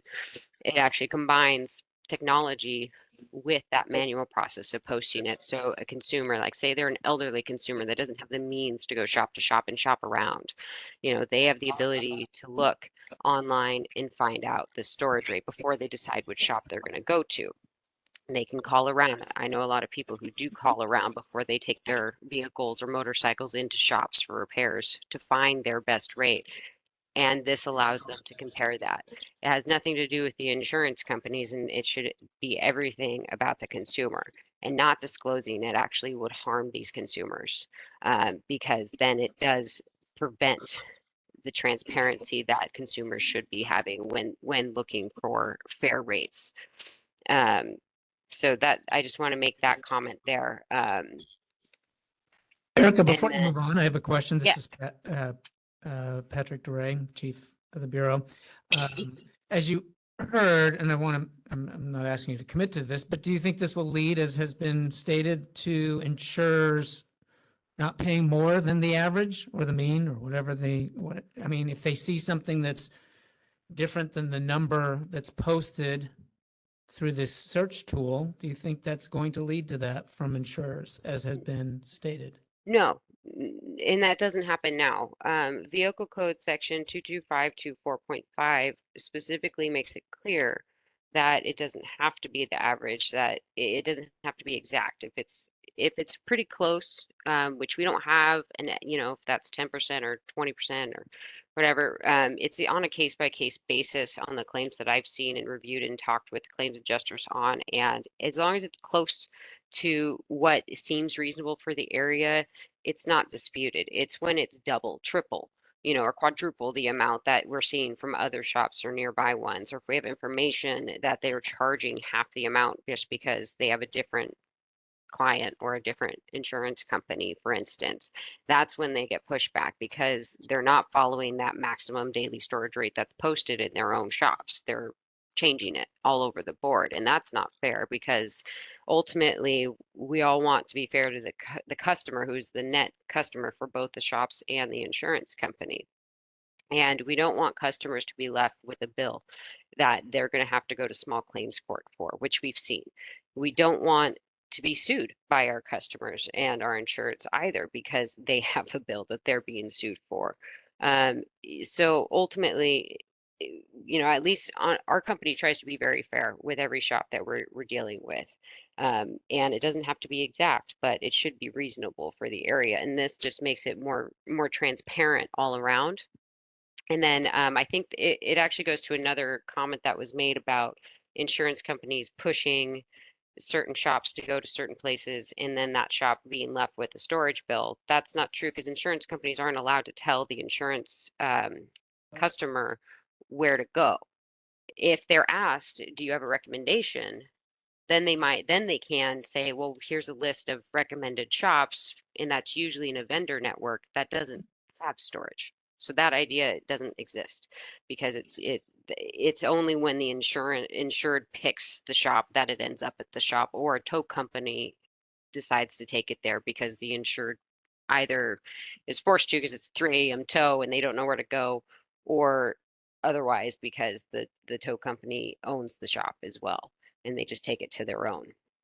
So I hope that answers your question. Yes, thank you, it did. All right. I did want to turn to section 3351.8.2. And then that subsection A, this is where I was saying a reference to the repair definition should be here, the Business and Professions Code one I mentioned, because this is where tear down is defined. And so I think this is an appropriate place to reference the repairs definition as well, just so there's less ambiguity in reading these. But subsection A2, this one I have a trouble with because it doesn't really make sense why it's here other than adding another grounds for allowing shops to charge whatever they want, basically, just to be blunt. Because here it says storage fees and rates that are not comparable to the daily storage rates reported may be permitted if otherwise determined reasonable. But I don't understand why this is here when Vehicle Code Section 22524.5 already allows for that and already has the language otherwise reasonable, but it should be comparable because that's what's in the statute. So I would push that this entire section A2 be stricken because we already have the vehicle code section that allows for it. It's in B2B, and it says that a storage rate and fee shall also be determined reasonable if it is comparable. And then it goes on, this does not preclude a rate or fee that is higher or lower if it is otherwise reasonable. So I feel like it's already incorporated, and then this new section A2 just adds more, and it doesn't need to have more. What we need is more definition of what's reasonable, not more room and ambiguity of what reasonable may or may not be, if that makes sense. So that's just my comment there is I think this section A2 should be removed completely. And then moving on to the subsection F here, I think is it EF on the next page, F? page 5. Yeah, so just it says the ARD shall allow the customer a minimum of 3 days from presentation of the itemized estimate upon completion of the teardown. So there was comments about removing this 3 business days, and I believe after our last discussion, this was added in part because of the reference to Vehicle Code 10652.5 and the related statutes that allowed 3 days after written estimate or tear down to before storage would be allowed. And there was also comment about there being a lack of reference to the Department of Insurance regulations. Well, the Department of Insurance regulations actually allows insurers 3 to 6 days of time to inspect. And so this is the lower amount for the insurance regulations. And I believe that's just for the virtual inspection, not the in-person. So if we were to change it, I would argue to go higher, not lower, because then you're stripping those customers with insurance companies. You're stripping them of their right to inspection. And businesses, ARDs, are not supposed to be charging while they are also conducting repairs or a tear down. And here in this section here, it says that they have completed a tear down, which means they've already been paid for the labor that goes into that. And so storage shouldn't be there as it is. It should already be wrapped up. Excuse me.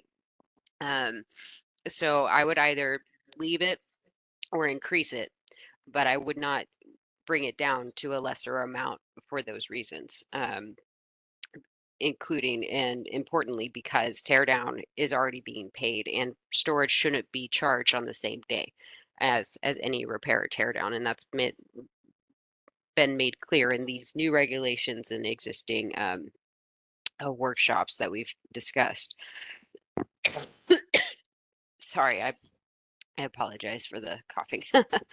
And then sorry, I'm almost, Erica, real quick, you yeah. cited the vehicle code section 106, 10652.5. 10652.5? Okay. Here, I have a copy. Yeah, we talked about it at length at the last workshop. It was that one and a related one where the 3 days rule came into play. I can try to find. 106.5. Oh, vehicle?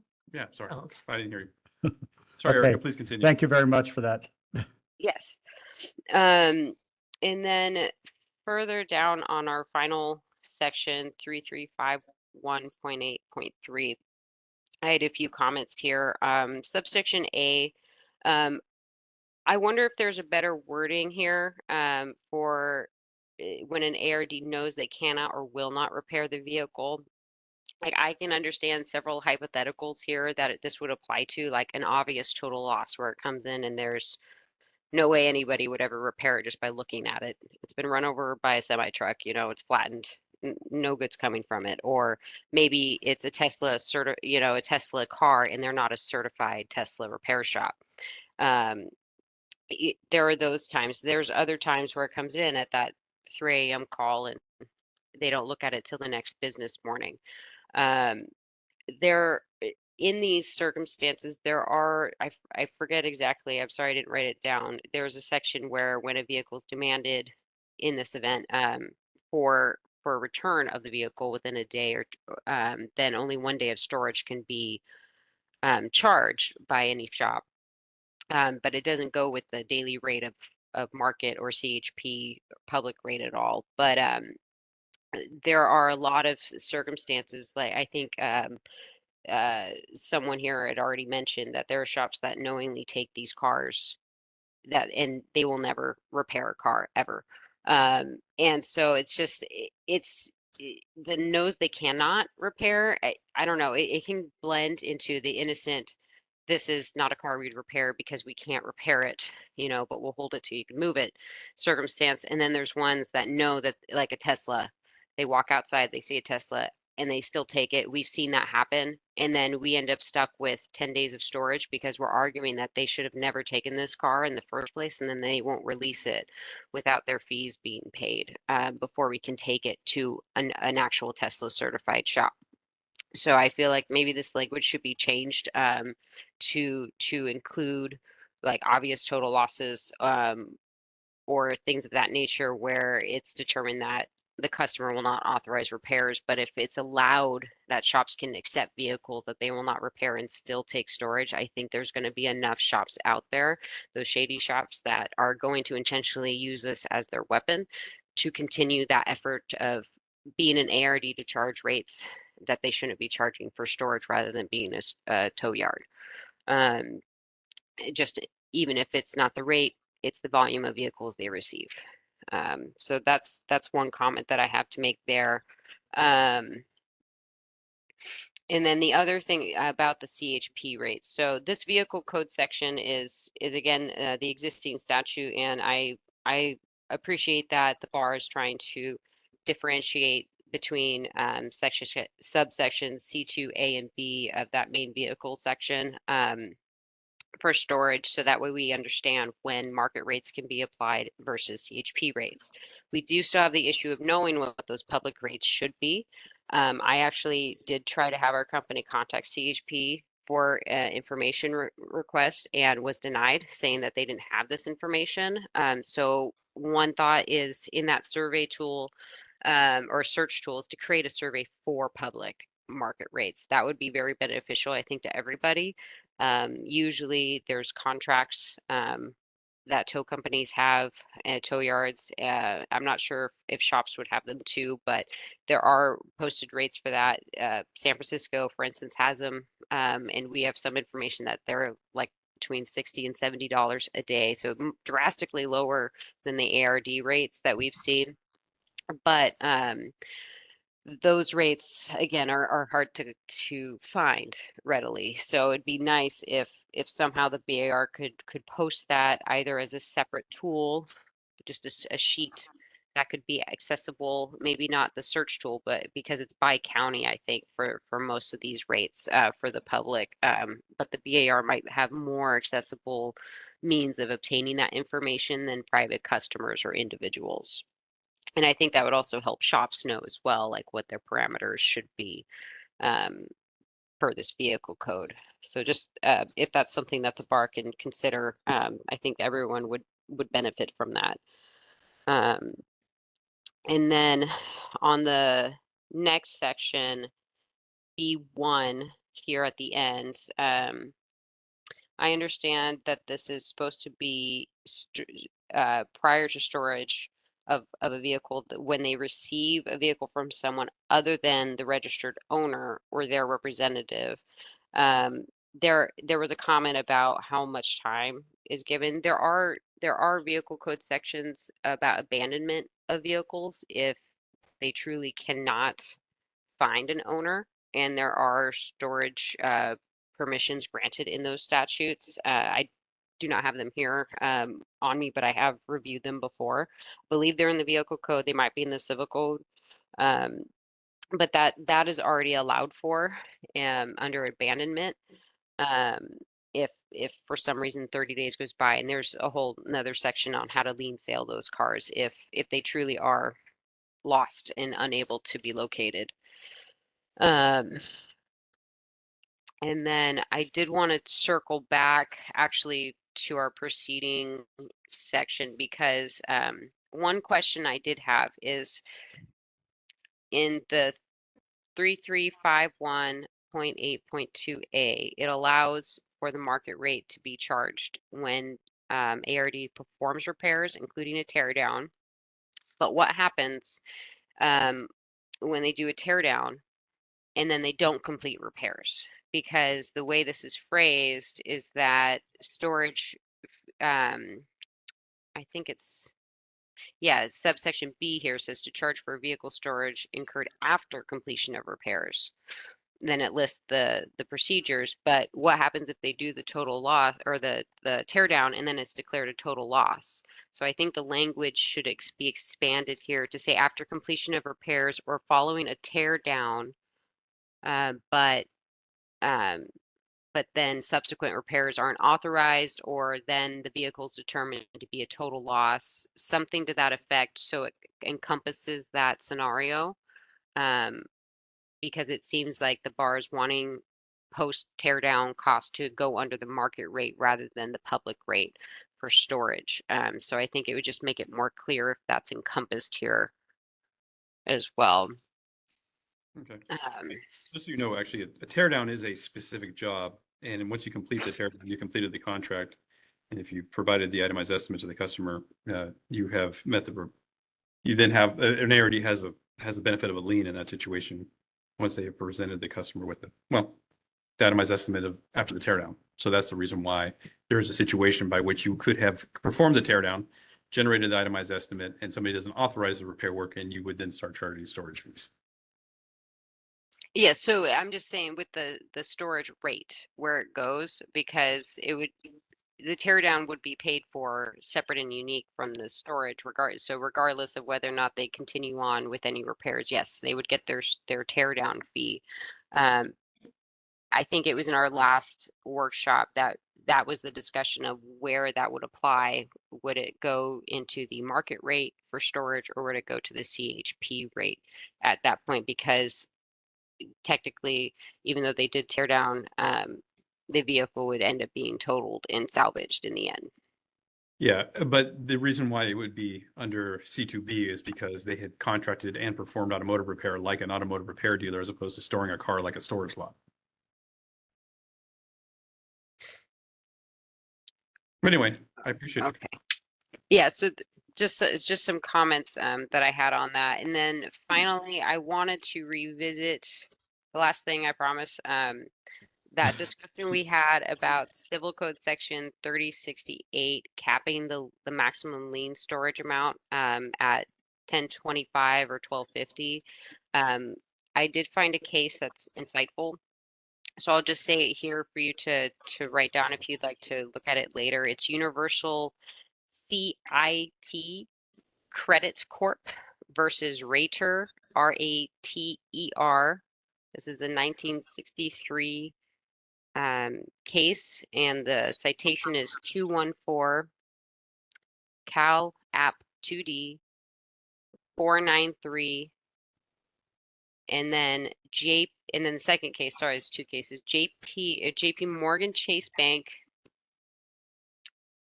versus Insurance Auto Collision Center. And this is a 2023, and it's a Lexus citation. So 2023 Cal Super Lexus 35741. And this talks about where basically the bank sought a writ of possession and was granted it without having to post a bond for paying the lien amount, maximum storage rate at 1025, and the court agreed and allowed the release of the vehicle. But the way this case is written is it says where a party repairs a vehicle at the request of the registered owner without written notice to and consent of the legal owner, basically the one providing financing in this situation. And the repairing party can place a lien, but only up to that amount. And so we've seen many, many cases where these cars are financed and then the liens come out to be $9,000, $10,000, $14,000, not $1,000. But in the event of a total loss, the legal owner actually ends up becoming the insurance company, because the insurance company pays the financer in this process and eventually becomes both legal and registered owner of this vehicle. So for public policy reasons, I argue that this maximum lien amount should also be attributed to any legal owner, not just financers, which is where we kind of left off in that last discussion. So this is just some more material that I wanted to present for the bar's review, to consider that in reviewing potential caps on storage.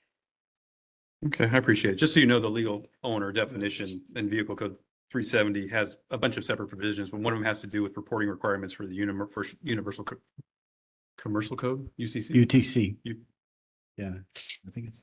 Anyway, that may or may not apply to an insurance company, which is why we wouldn't know that it would apply to an insurance company. And it's why we usually say that a legal owner would be a bank or a financial institution that is financing the vehicle. But I appreciate it. And we will look at your references to your. Yes. Yes. Yes, thank you. I appreciate it. And that was everything I had for today. All right.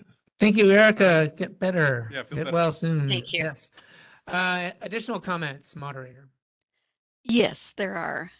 Our next commenter is logged into WebEx as Alyssa Lair. Alyssa, I'm going to send you a request to unmute.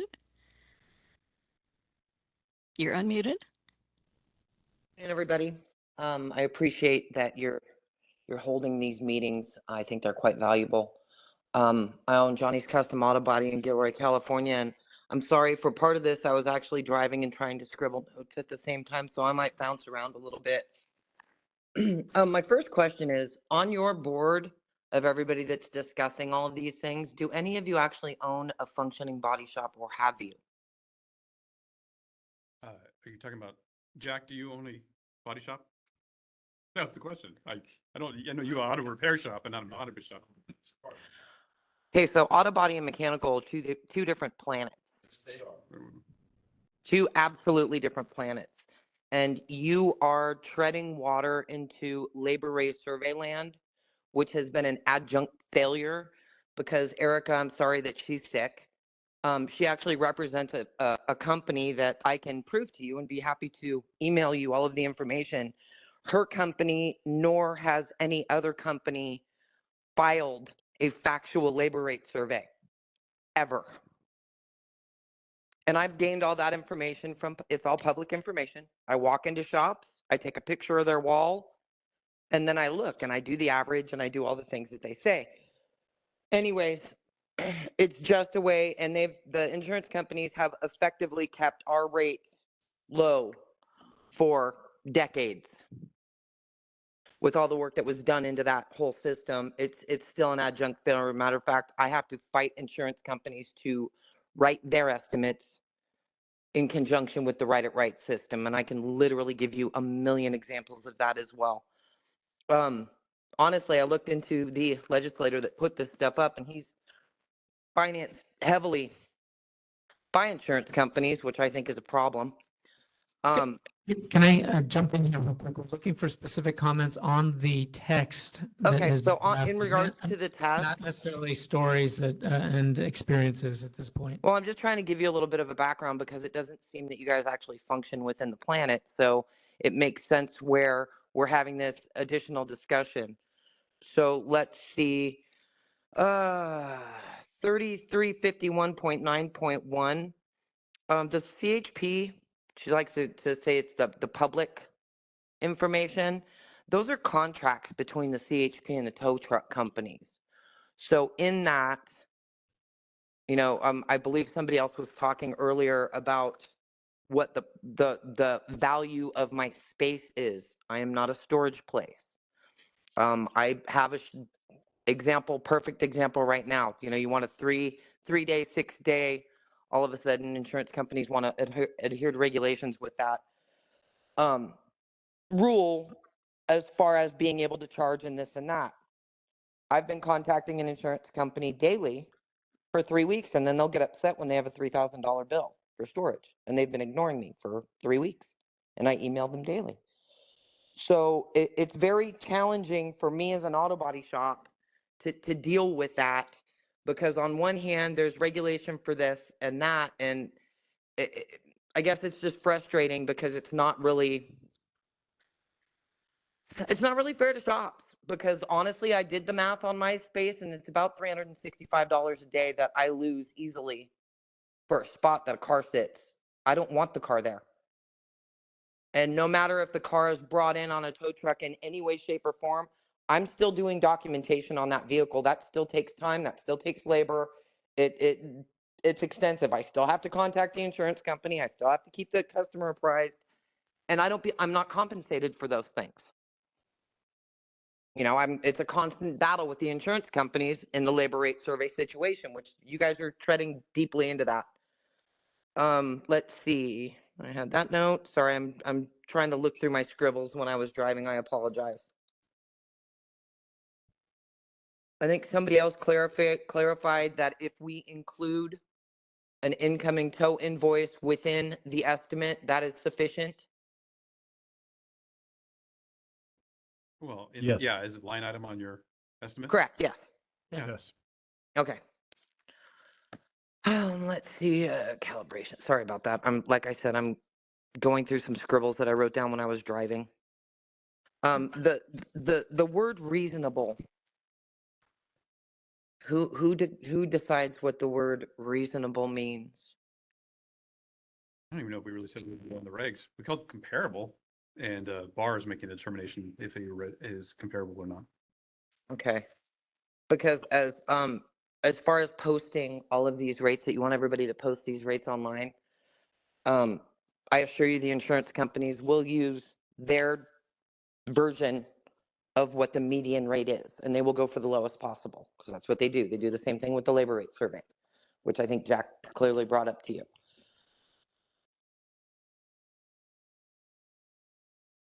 This whole regulating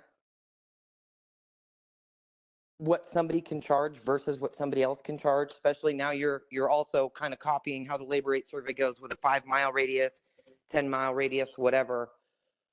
Honestly, most shops don't pay attention to anything because they're just struggling to get through the day. And that's just the reality.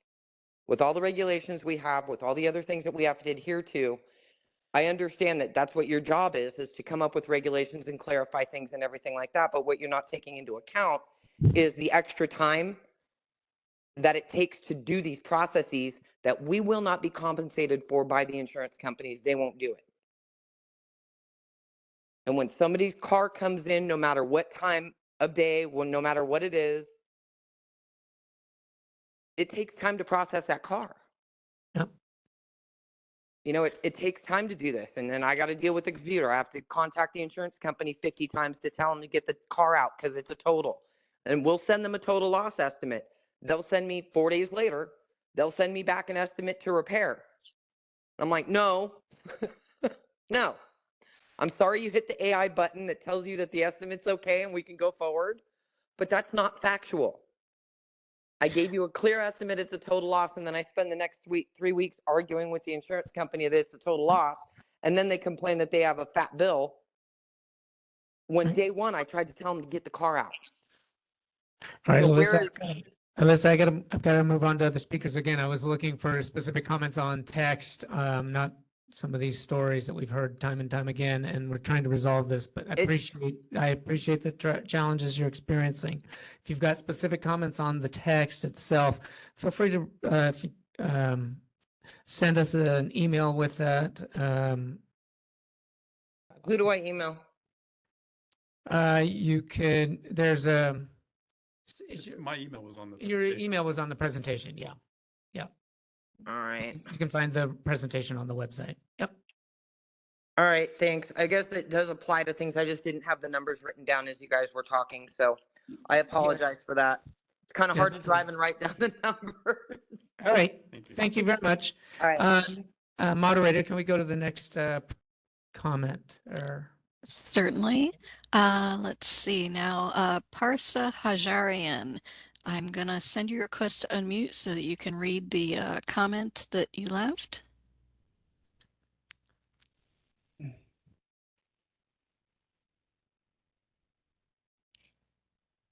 Again, please try to direct us to a specific section of the draft regulation text.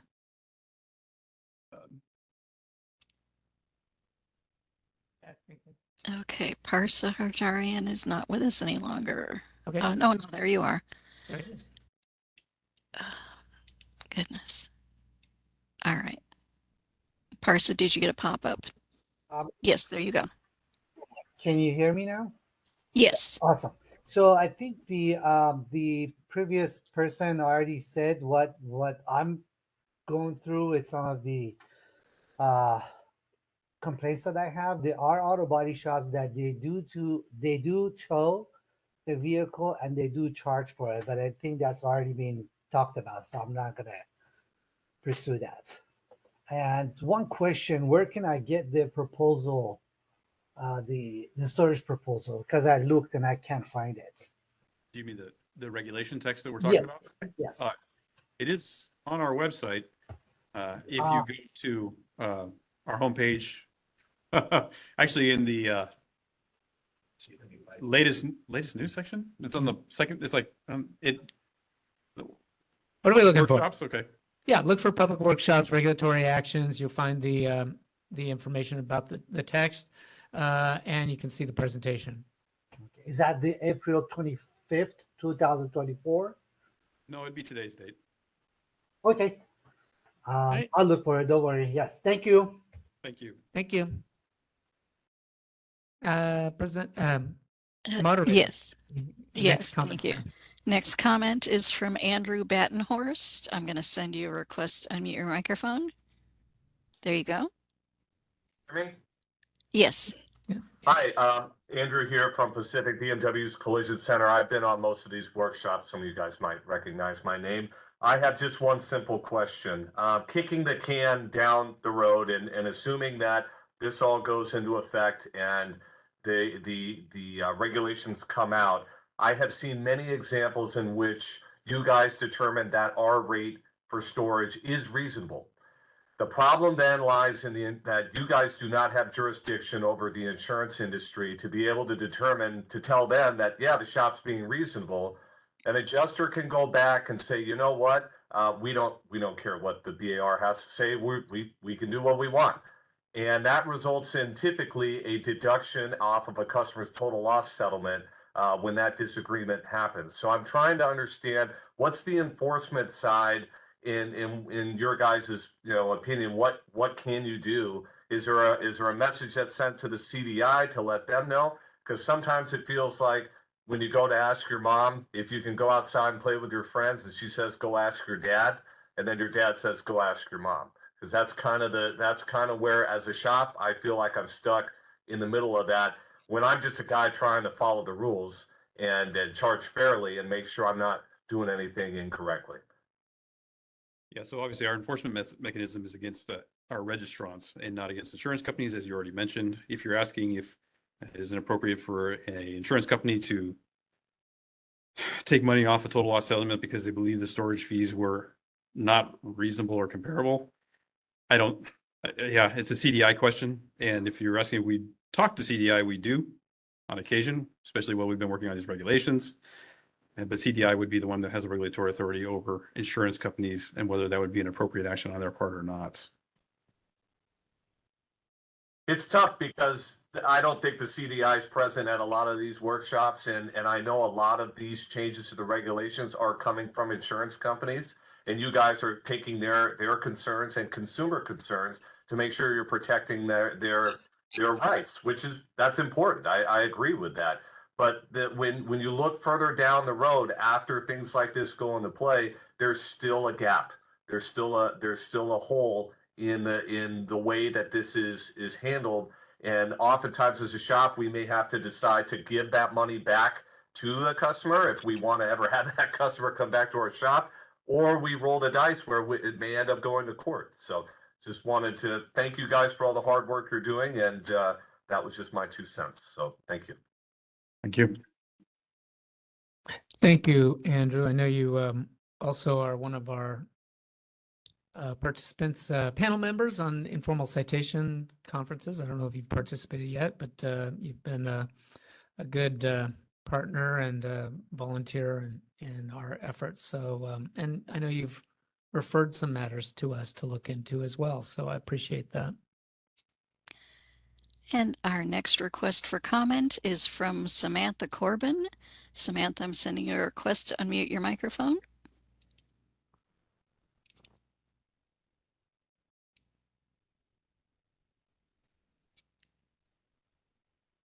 And you're unmuted. Hello, Samantha. Hi, can you hear me? Yes, now we can. Awesome. Samantha Corbin on behalf of the Personal Insurance Federation. PIF represents 11 of the largest property and casualty insurance companies in California who write the majority of auto and home insurance in the state. We did submit a fairly lengthy letter that encompasses a number of specific items, so I will try to be brief, just given the time as we're coming up on 4 p.m. We have a number of areas in which to provide feedback just on the current draft regulations. And again, I'll speak broadly, knowing that we have a multi-page letter submitted to BAR. Number one, notification of rate changes. ARDs can change storage rates without notifying BAR in a timely manner. PIF recommends adding a 30-day notification requirement before rate changes take effect to ensure transparency and accountability. In regards to safekeeping fees, PIF is concerned that the regulation introduces an additional safekeeping fee, which could be used to charge consumers above normal storage rates. This should be a standard expectation within existing rates, and we recommend eliminating this extra charge. In regards to secondary storage location fees, ARDs can store vehicles off-site and charge consumers additional fees for moving the vehicle. We believe consumers and insurers both should be allowed access to vehicles at secondary locations, and ARD should not charge extra fees for internal movement of vehicles across their locations. In regards to reasonableness of storage fees, PIF is concerned about the flexibility in determining reasonable storage rates beyond what is specified in existing law. The regulation should at a minimum be clear that BAR, not the ARDs, determine the reasonableness of any rate to prevent potential abuse.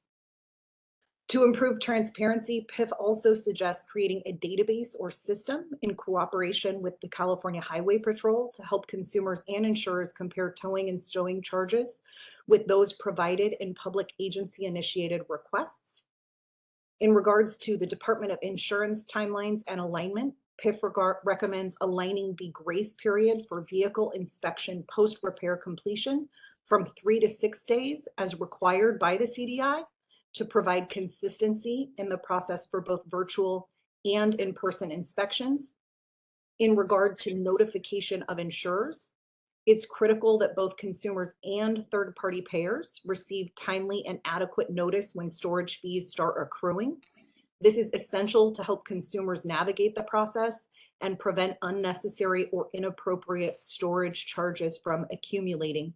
We believe this in particular should be reflected in multiple sections of the regulations, such as 3351.8.2b and 3351.8.3b1. Insurers must be part of the notification process to ensure swift coordination and resolution of claims.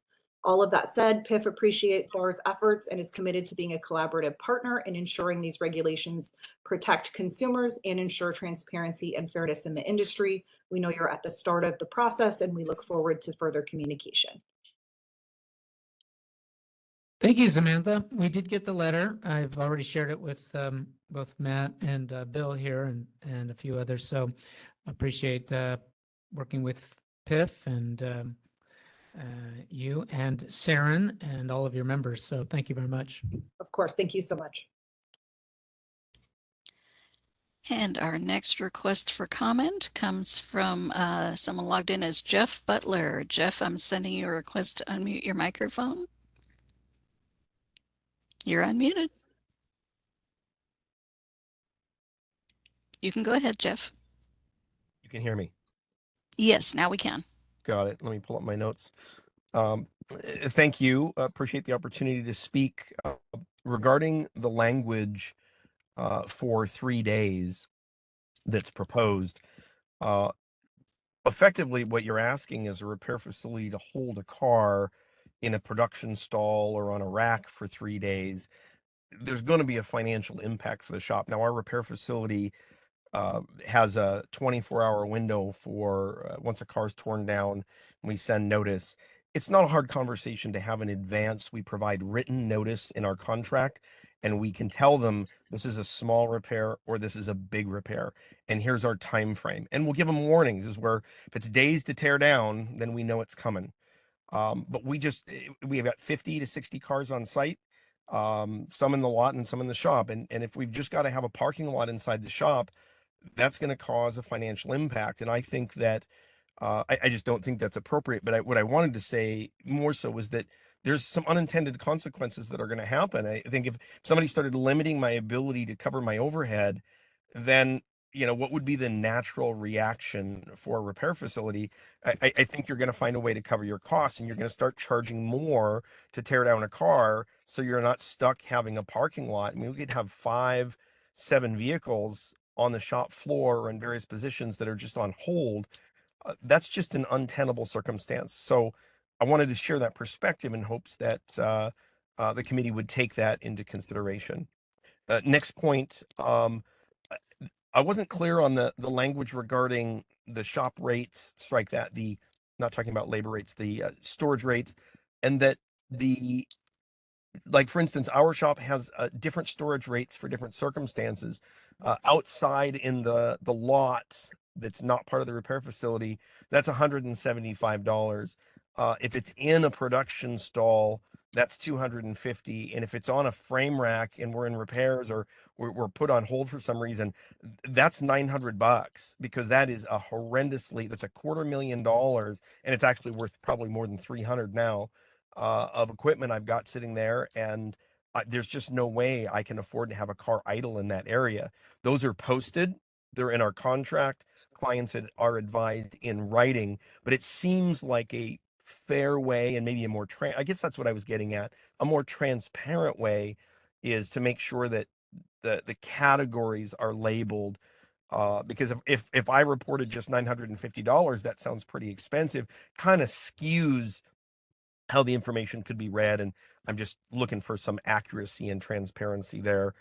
And then the last thing I have, and I'm not sure what language this fits under. I just see a trend where insurers are not honoring repair facility estimates. They're only honoring their own, which are less than half, and it takes some time for the insurer to come to the party. And maybe repairs have to move forward. Maybe structural damage has to be analyzed on a frame bench. Later, the car's then declared a total loss. But then the insurer is saying, well, sorry, but we're not paying until we determine the car a total. Yet the insurer had all of the information they needed to consider and just declined. And I see that being a significant impact for a repair facility, because then again, the code would be relegating the shop to being a storage lot, which we're not, and we don't want to be. We want cars into repair, and then we want them to go home. And that's the comments that I have. Thank you, Jeff. Thank you. Okay, thank you. Great. Thank you, Jeff. And this is the moderator last call for comments on the presentation and the workshop. If you'd like to make a comment, you can click on the hand icon to raise your hand, or you can click on the question mark icon, type the word comment into the text box and click send. And our call-in users may press *3 to raise their hand. Are there any other comments on the presentation or the workshop on regulations?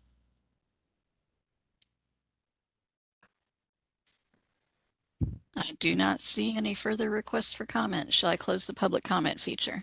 Yes, you may, but I was informed that someone next to me would like to make one final comment. Yeah, thanks. So- I have one I missed, and it came up in one of the first commenters. Now it's you. Yeah, 3351 A2U. If an ARD charges an ARD may change their daily storage fee rate once per registration cycle, provide bureau, so on and so forth. What's the thought process? Why only once? Why are we limiting I that? think that's where we ended up after our last workshop, and that's why we kind of we were originally pitched not being able to change it at all. Well, how about change it anytime I want with proper notification and justification? So just so you know, the way this is, once is where we landed, man. Yeah, I don't have a better that's answer my than question. that. Of why have a limit at all? Oh, as far as how many times they can change it? Yeah. I don't know, man. I'm burned out. I apologize. I would just say that, just know that this change is required not at the time that they do it. It has to be done within 30 days because it's following the requirements of the ARD application as far as, anyway, just one point. That goes to one of the comments. I'm that- going to answer 30 it with days a in advance. question. In theory, wouldn't limiting the amount of times you could change it ensure some sort of stability to the value? Well, I mean, I could, first of the year, my rent goes up, but I've already reported it, so now I need to change it. And come August, my insurance triples. So now my cost of business has gone up, so I need to change it, but I can only do it once. Just saying. Great comments. Much appreciated. That's all I got. I'm going to invoke my privilege to not reply. We'll look at it, Dave. No, Zero? Oh, I love you. unlimited. I think we were getting, well, this was before the 30-day notification. We were concerned about the rate just being changed daily, weekly, and just trying to, I mean, like, when does it end?